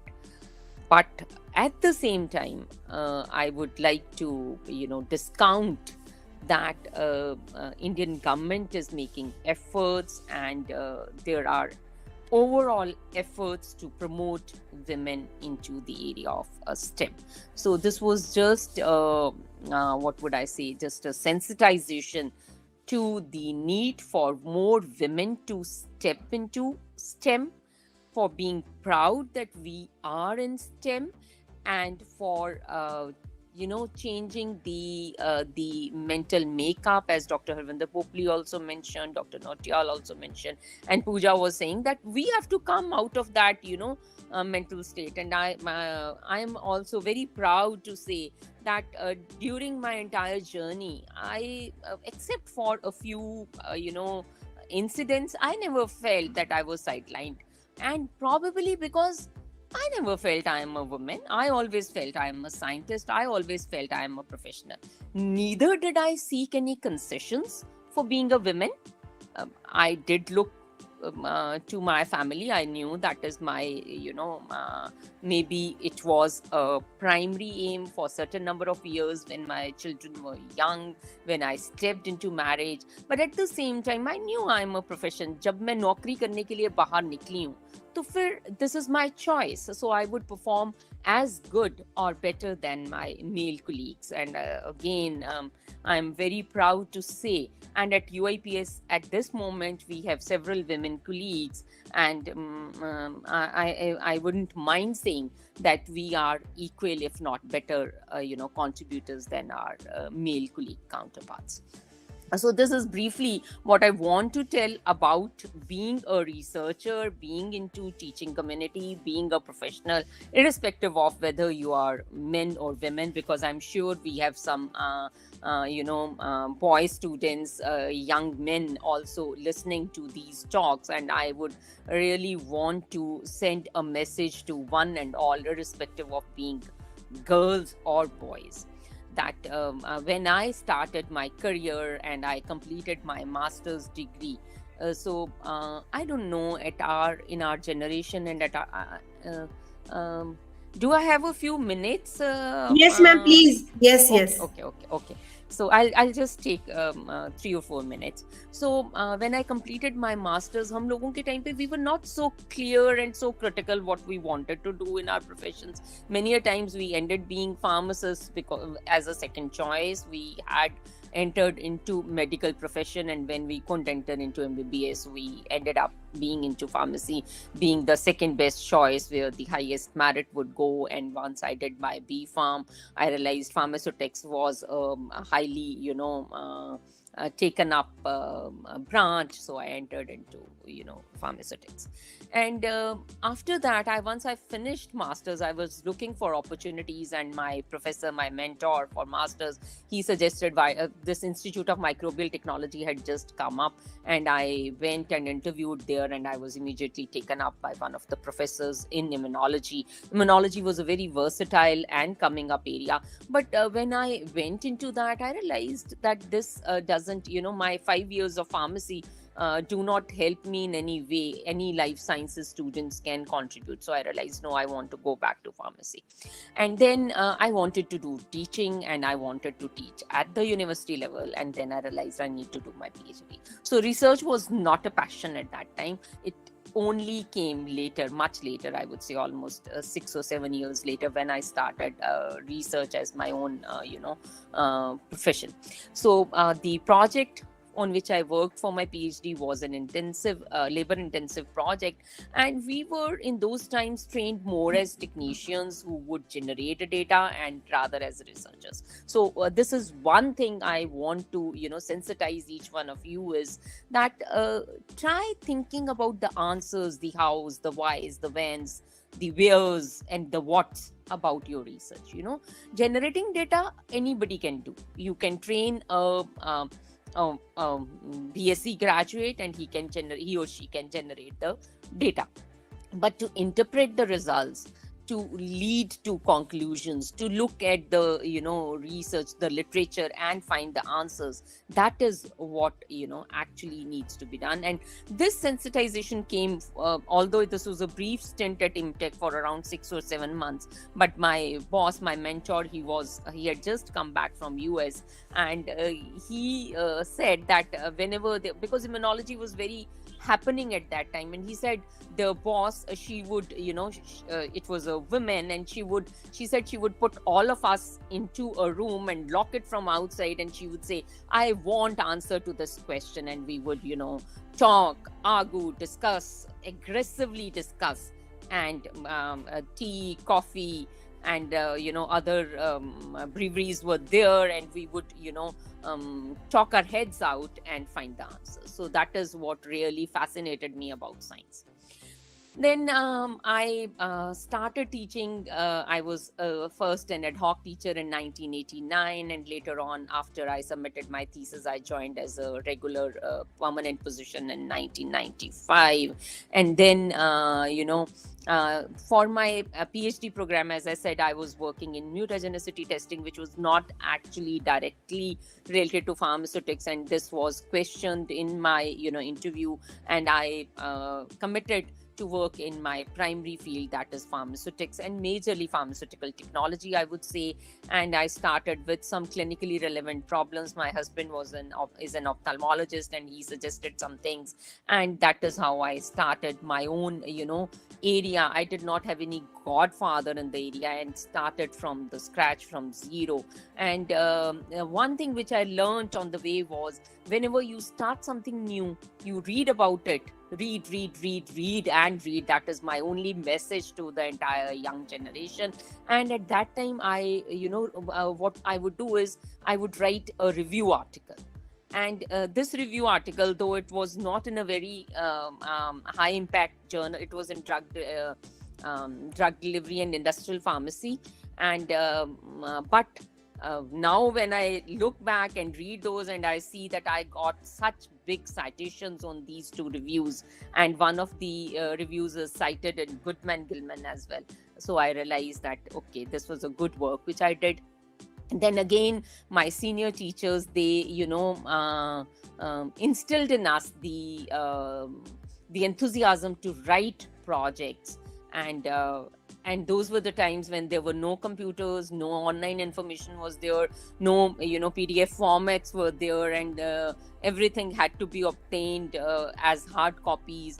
And we wanted to write a project to UGC, and there was no format available.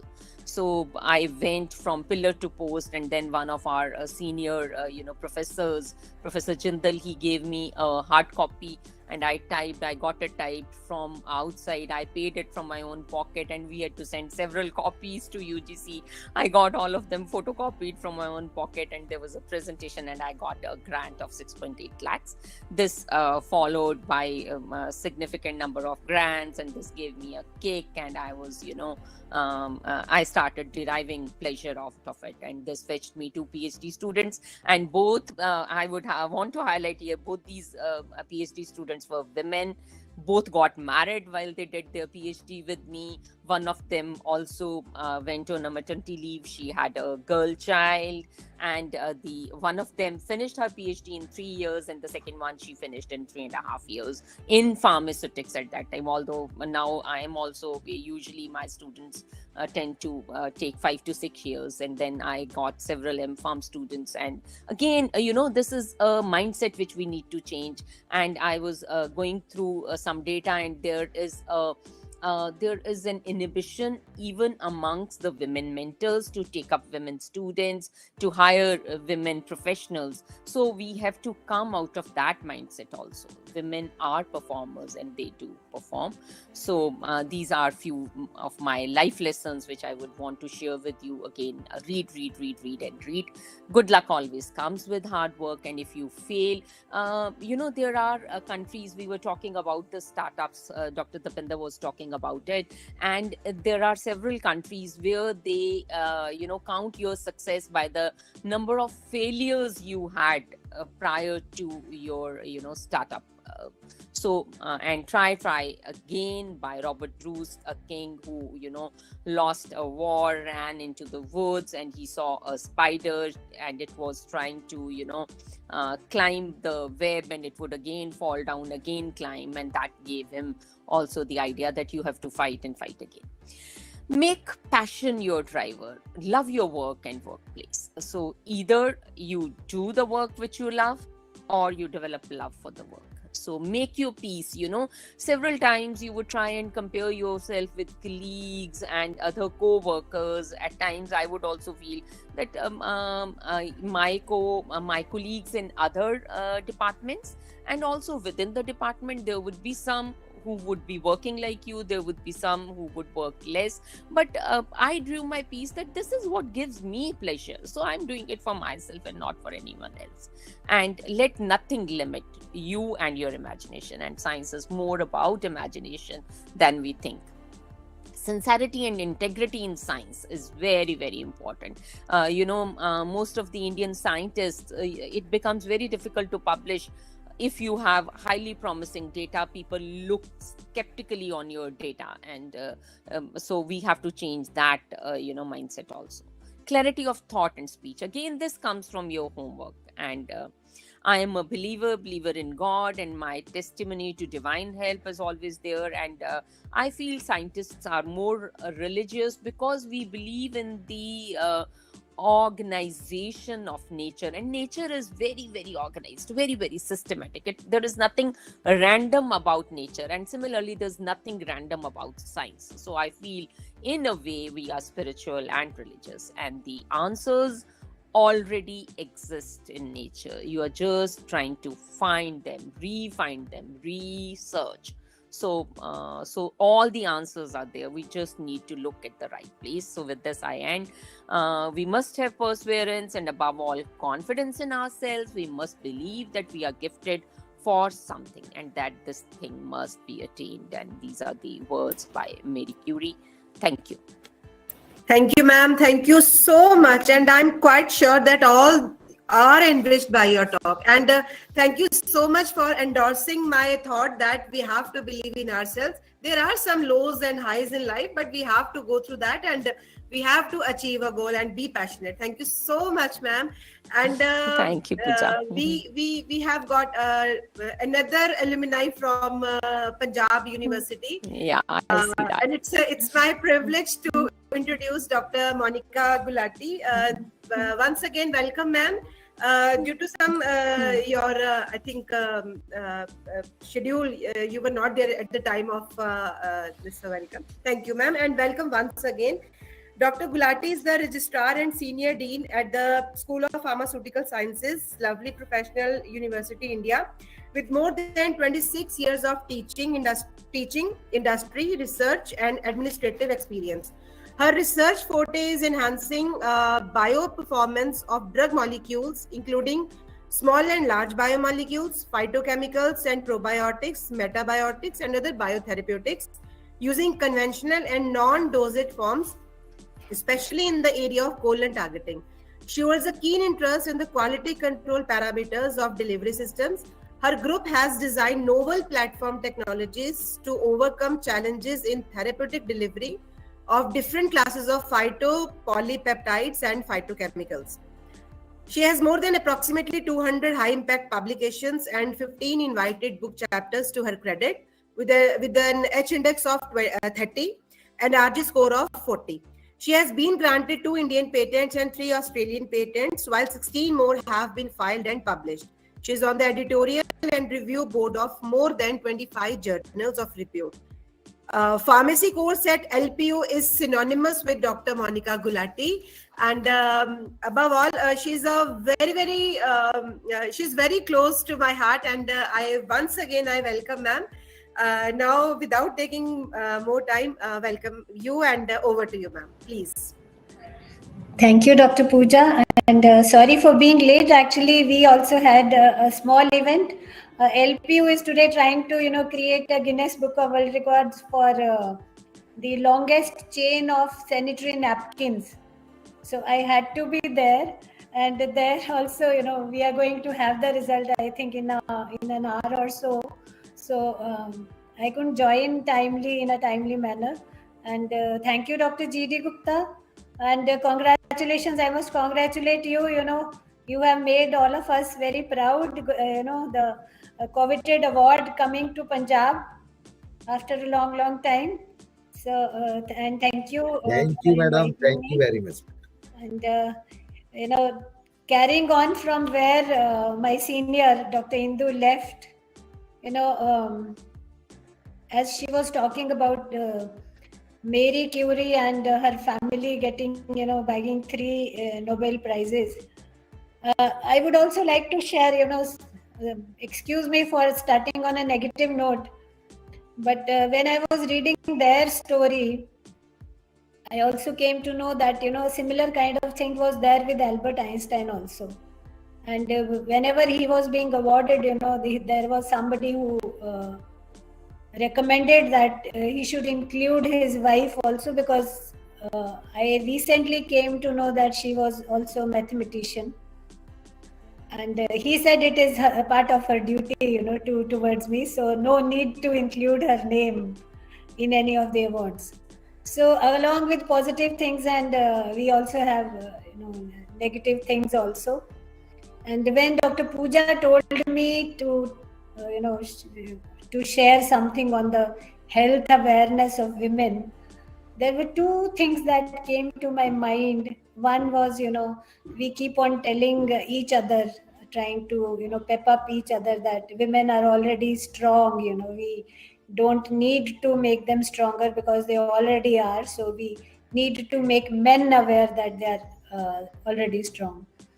And then, same day when Dr. Pooja talked to me, I was actually walking through mall, and TVs were on display, and there was this Sunny Deol saying that, mard ko dard nahi hota. So it was, a very contradictory kind of input that day. We as women were always considered to be, creating issues as far as the health concerns are there.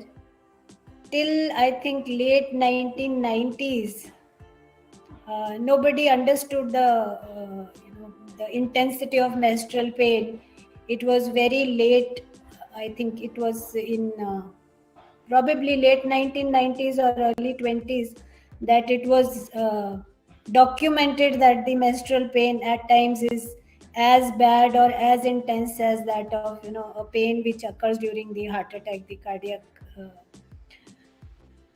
thing. So all that time, any pains associated with childbirth, any pains associated with menstruation, with regular periods, it was considered to be more of an attention-seeking behavior of women. They were said to be weak. They were said to be less tolerant to pain. Now that the statistics have revealed that the menstrual pain is quite bad, it is very intense.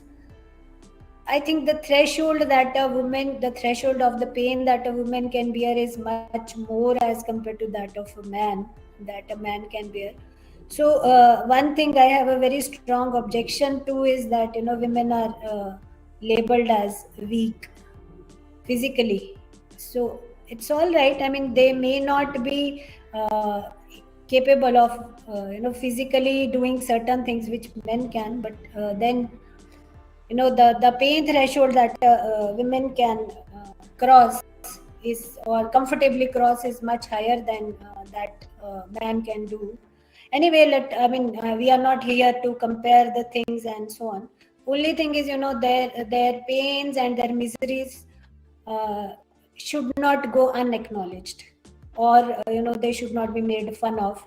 And again, as Dr. Indu was saying, that it is our generation which has slogged, which has like a candle has burnt both the ends. So somewhere we have now been able to reach a stage where people are talking of period leaves in corporate sector and in even in universities. I still remember when we were young, we would just rush through whether it is pain is there or not, trying not to stay back just because of this. So again, our generation very proudly, I would say, has led to this kind of situation, that at least people have started thinking of period leaves and so on. The problem is, women were never included in the clinical trials. When any new drug used to come, women were not included in the clinical study. Physiology of men and women, it is not different. And the entire pain issues or the discomfort issues, they are in the heads of women. It is more of a psychological issues. If any woman has any kind of issue with the menstrual pain and it becomes too much, they were labeled as hysterical and so on. So somewhere, we always used to neglect as well as physical health of women. Psychological is still, it still continues. We always say women are more vulnerable, when I feel it is the other way around. Again, I feel it is the other way around. Women, I would say, are emotionally much stronger than men. Of course, it varies from person to person. And then, the thing that bogs me is, in the entire life of a woman, the only time when her health is taken care of by the family is when she is in the family way, when she is about to deliver a baby, she is going through the pregnancy and so on. So I somewhere feel it is very, very selfish. You are going to have a baby, you are going to have, you are here, and because of that you are taking care of her, and the moment she is delivered the baby, or maximum she is off lactation period, the story becomes the same again. Neither she herself nor her family takes care of her physical needs. And when we talk of women, since we are the physiology of a woman's body keeps on changing from time to time, and we have very specialized kind of needs at various phases, in various phases of our lives. So I feel, if nobody else does, at least we need to take care of ourselves. Another thing is, generally you would say the women who enter into their 50s, generally they outlive their spouses. So brace yourself, you are going to live probably 10 years longer than your counterparts, than your male counterparts, and then you will be in the geriatric age group. So it is better that you become aware of your physical needs. Physical needs mean health needs. You should take care of your health, and you should take care of your bodies. And when, generally the women, they start dieting, or they start exercising, or they start with the physical kind of activity, gymming, and so most of the times, again the people will make fun, she wants to reduce weight. It is not that. Many a times they are not doing it to reduce their weight, they are trying to do it to become healthier. So I think we strongly need to remove this stigma, and the onus again lies on us only as women, of course, the men counterparts need to be made aware of all this. Somewhere we have to convey a message to them. Spend some time, give some attention to yourselves. And as you are all from a very scientific background, I need not tell that I was talking to young girls, who were basically participating in that chain making of sanitary napkins. So I was telling them, your bodies need iron while you are in the menstruating phase. Then you need calcium when you're going to have a baby. Calcium supplements need to be given, and you need to brace yourself. The day menopause strikes, your bodies will be as vulnerable to those of men for any kind of cardiac or cardiovascular kind of issues. So don't think that you are protected. I've been hearing of women in the age group of 35 to 40 having heart attacks and so on. So our lifestyles have changed. So here, I see that all the people in the group are from science background. So I don't think I need to share that, our physiology is such that it keeps on varying from time to time, from phase to phase, and we need to brace ourselves up for this kind of thing. So all I can say here is that, both women themselves first need to take care of themselves, and then somewhere, we need to make men aware that our health is of prime importance to ourselves also and to the society also. So from my side, this is all. Thank you, Dr. Pooja. Thank you. Thank you so much, ma'am. Thanks a lot for being here. इतना busy schedule के साथ जो आपकी अपनी commitments हैं. Despite of that, you came here, and really, I really salute you, ma'am. Thank you so much. Dr. Pooja. Thank you so much. Now, with great pleasure, I invite Dr. Nivedita Murkute. Dr. Nivedita is an experienced master trainer with 22 years of humble experience in training of trainers, masters trainers, assessors, and teachers, who is also a specialist in providing behavioral and life skill training. Her clientage include who is who of blue chip corporate, government organizations, hospitals, engineering and management institutes, and universities. With many years of vast experience, she has expertise in corporate training, learning and development, communication management, time management, leadership skills, women's safety, and other skills required by students and employees for succeeding in tough corporate and management life. She is graduate in homeopathic medicines from Irla Medical College, Mumbai, and postgraduate in business management from IMT Ghaziabad. To fulfill the unquenchable thirst for learning, she is also an ISTD diploma holder. Besides training, she has vast experience of over 10 years in the field of medical insurance, administration, and human resource management. She has extensive experience in setting training departments for skill development projects. And I want to mention here that I have been personally taught by Dr. Nivedita during our skill development sessions, and it was really a pleasure to be trained from your side. Thank you so much, ma'am. And now over to you. The dice is yours.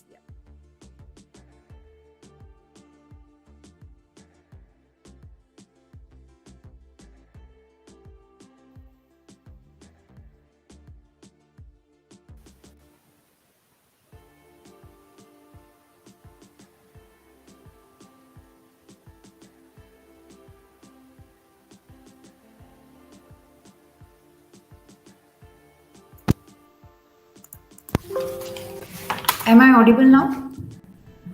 Yes, yes. Yes, yes. Okay. All right. So, namaste all of you. Thank you, Dr. G.D. Gupta and Dr. Pooja Chawla, who have been so cordially inviting, pursuing, and coordinating to make this entire thing very smooth. And it was a wonderful program to listen to all the speakers over here. Thank you so much. and I understand that we are already running out of time, so I am voluntarily being brief.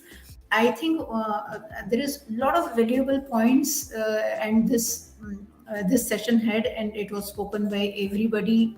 It was full of a lot of knowledge and also awareness. So I will just pick a very small aspect and maybe my version of Women's Day and breaking the bias. So I would like to quote these lines, very simple to understand. Don't box me as a mother, don't box me as a friend, don't box me as a wife, don't box me in a trend, don't box me in any role, boxes I don't comprehend. And even if you wish to box me, let the boxes be open, so I can move to all boxes and beyond, required as and when.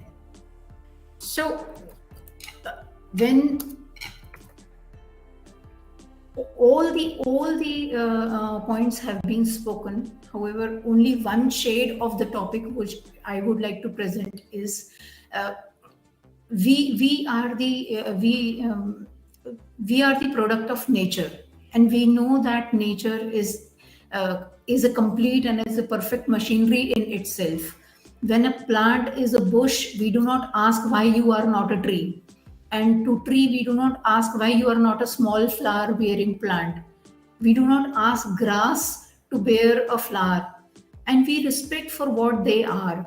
So my in my view, I would always like to ask this question, that have we actually defined the gap? We all the time start talking about the gap between men and women. We start talking about the gap between something. But have we defined the gap? Is the gap really there? Why do we say that only when we achieve something, when we go to a certain sector or when we go to a certain position, then only we are developing, we are realizing ourselves? Why can't we say that a woman is complete even if she is nurturing a child at home? That is also very, very important. Taking care of emotional and the domestic need, because whatever you go around the world, at the end of the day you come home. So a person who is homemaker, that's why I have put pictures of all the common women. They are nobody. But still, even if they are nobody, they are people to be respected. So I think when we say I am a working woman and hence I am respectable, and you are not working woman, so work is work. So I think first we need to define what is a work for a woman, and then we need to explain that what that work is. So even if you are working, making 2 times kitchen as an Indian culture, 2 times meal for your family, I think that is very important work you are doing, because there are 4 people, your kids, your grandparents, your in-laws, or parents or husband is going out with a relaxed mind to see that your home is being taken care of. So I think this is very, very important aspect, that we need to ask, that do we only need to choose certain subject or choose to be educated? It's good that we should get educated, but then it's true for both male and female. Then why do we only talk that no, a girl should be educated and like that? So my point is that a girl should be respected, a female should be respected the way she is, for whatever there is. I have studied medicine, and then there is very clear genetic, and there is also clear biological difference between the physical makeup of a biological makeup of a boy and a girl. Why don't we respect that gap? And this is the time we need to respect the very wonderful platform which was put forth by Monica Gulati madam, was that the bias starts from us within. We are all the time questioning ourselves. When we go for work, we question ourselves, have I taken enough care of my home? When we are at home, then we question ourselves, am I not doing something worthwhile? When we get up late in the morning, then we think, am I doing right by getting up? Am I supposed to do that? So it is us who all the time keep on asking question, am I doing right or am I doing wrong? So we need to raise ourselves from this. this reminds me that how I've seen many female who talk about a lot of feminism and who think that they are very powerful, but when it actually comes to their life, then the difference, and even they don't realize that they are not aware of this. I'll give you an example. I was, since childhood, I was very much a feminist kind of a thing. A female should do this and female should do that. I was somewhere in 11th or 12th standard, and my father was in government job. So at that point of time, he had some female boss. So something went wrong, and this lady called him up over landline phone, and my father was talking like, yes madam, I'm sorry madam, this will not happen again. I felt very bad. I said, why my dad should report to a female? It was long after years I realized that, see, even being female, I don't want my father to report to any female. So it is so deep rooted inside us that we are nowhere. I think that thing we need to change. And the most important thing is awareness.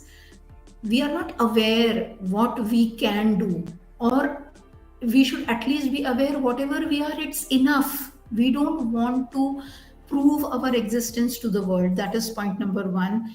Even if we are aware, we are not asserting. We know that somebody is behaving and in a biased way with us, but we do not have that confidence to go ahead and tell that, see, this is what it is called biasness. So we need to bring the change of attitude in ourselves.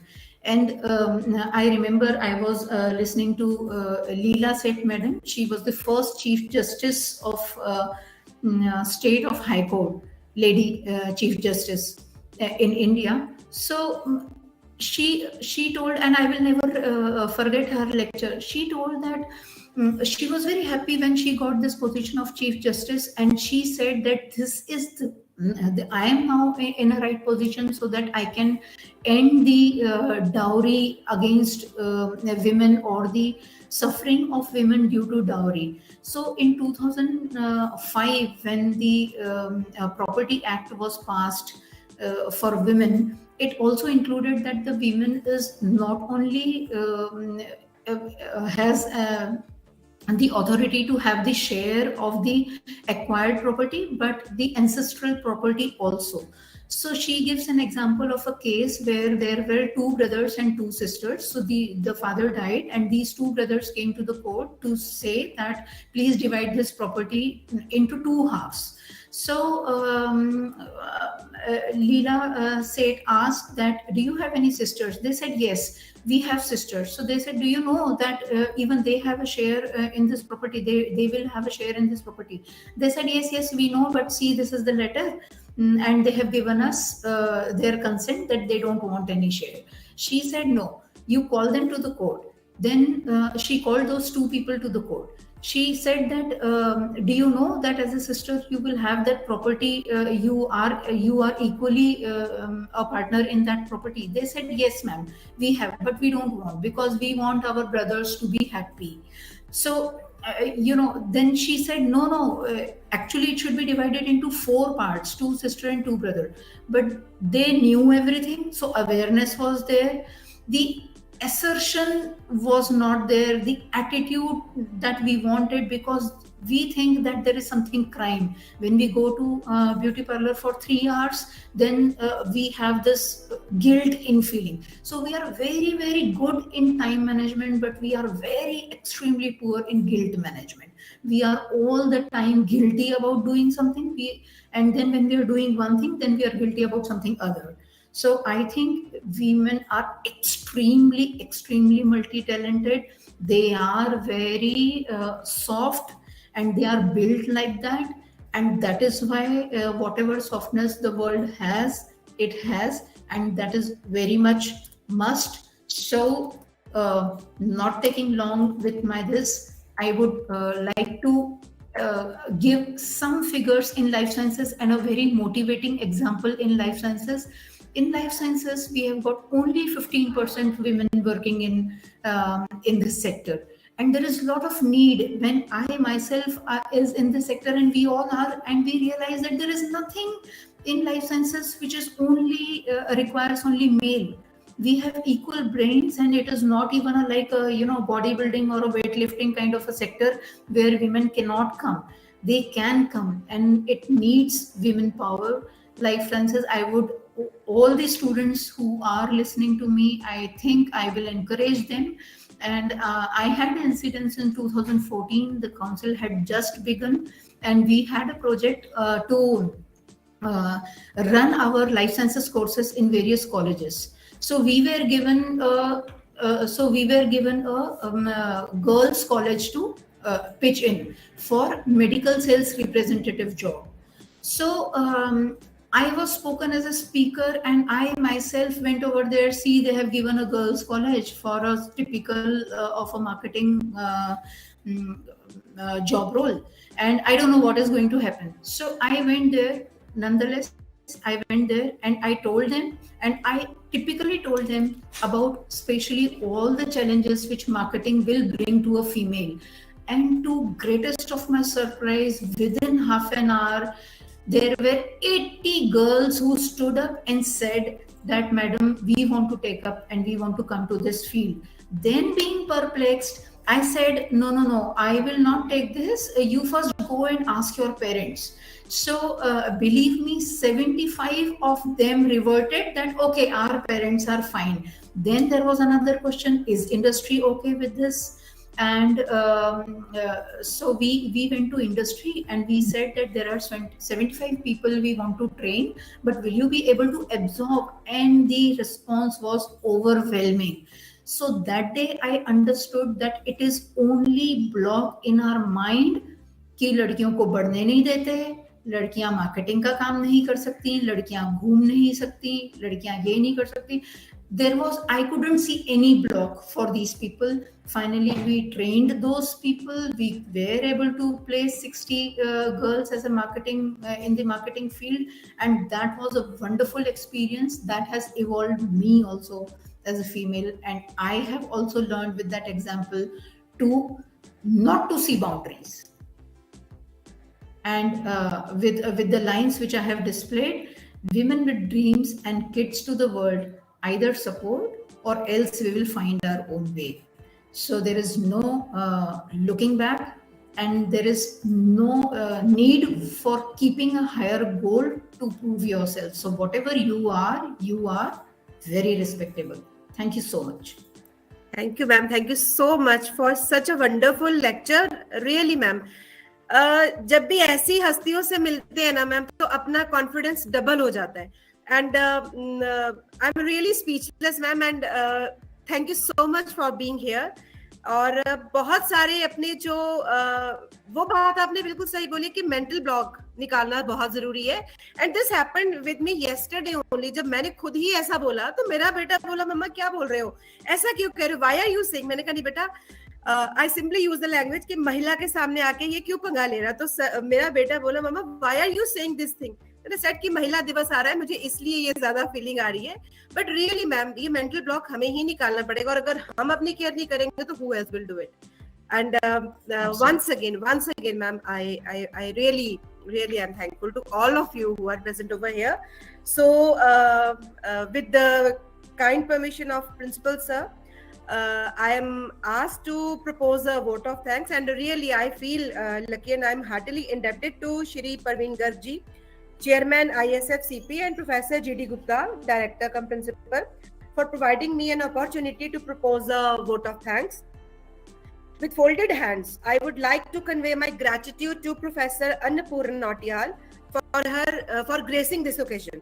Thank you very much, ma'am, for your precious time and golden words of wisdom during today's session. It gives me immense pleasure to put on record our thankfulness for Dr. Harvinder Popli. Ma'am, we have gained a lot from your guidance and tutelage. Thank you so much, ma'am, for your kind words. It was very kind on part of Dr. Dapinder Bakshi for agreeing to grace this occasion. It has indeed been a pleasure to listen to your talk. I wholeheartedly thank Professor Indu Kaur, ma'am, for addressing the audience today. Thank you so much, ma'am. Dr. Monica Gulati's presence is always a pleasure for us. Thank you, ma'am, for sparing your time. I thank Dr. Nivedita Murkute for her valuable thoughts. Thank you so much, ma'am, for finding time for this event. I would like to thank Shri Parveen Gargji, Chairman, ISFCP, for always encouraging such activities. Your presence made this occasion really special. A vote of thanks is also due to our dynamic director, Dr. G.D. Gupta, for leading from the front and providing his valuable input and guidance at each and every step. Thank you so much, sir, for your welcome address and for your presence here. I would like to thank Dr. R.K. Narang, Vice Principal, for his support and help. Last but not the least, I would like to thank all the student volunteers, staff members of ISFCP, IT department, all the faculty members who helped in the event for being successful. Thank you so much once again. Thanks for being here. And once again, Thank you, madam. Thank you very much. very Thank happy you. and International Women's Day. Thank you so much.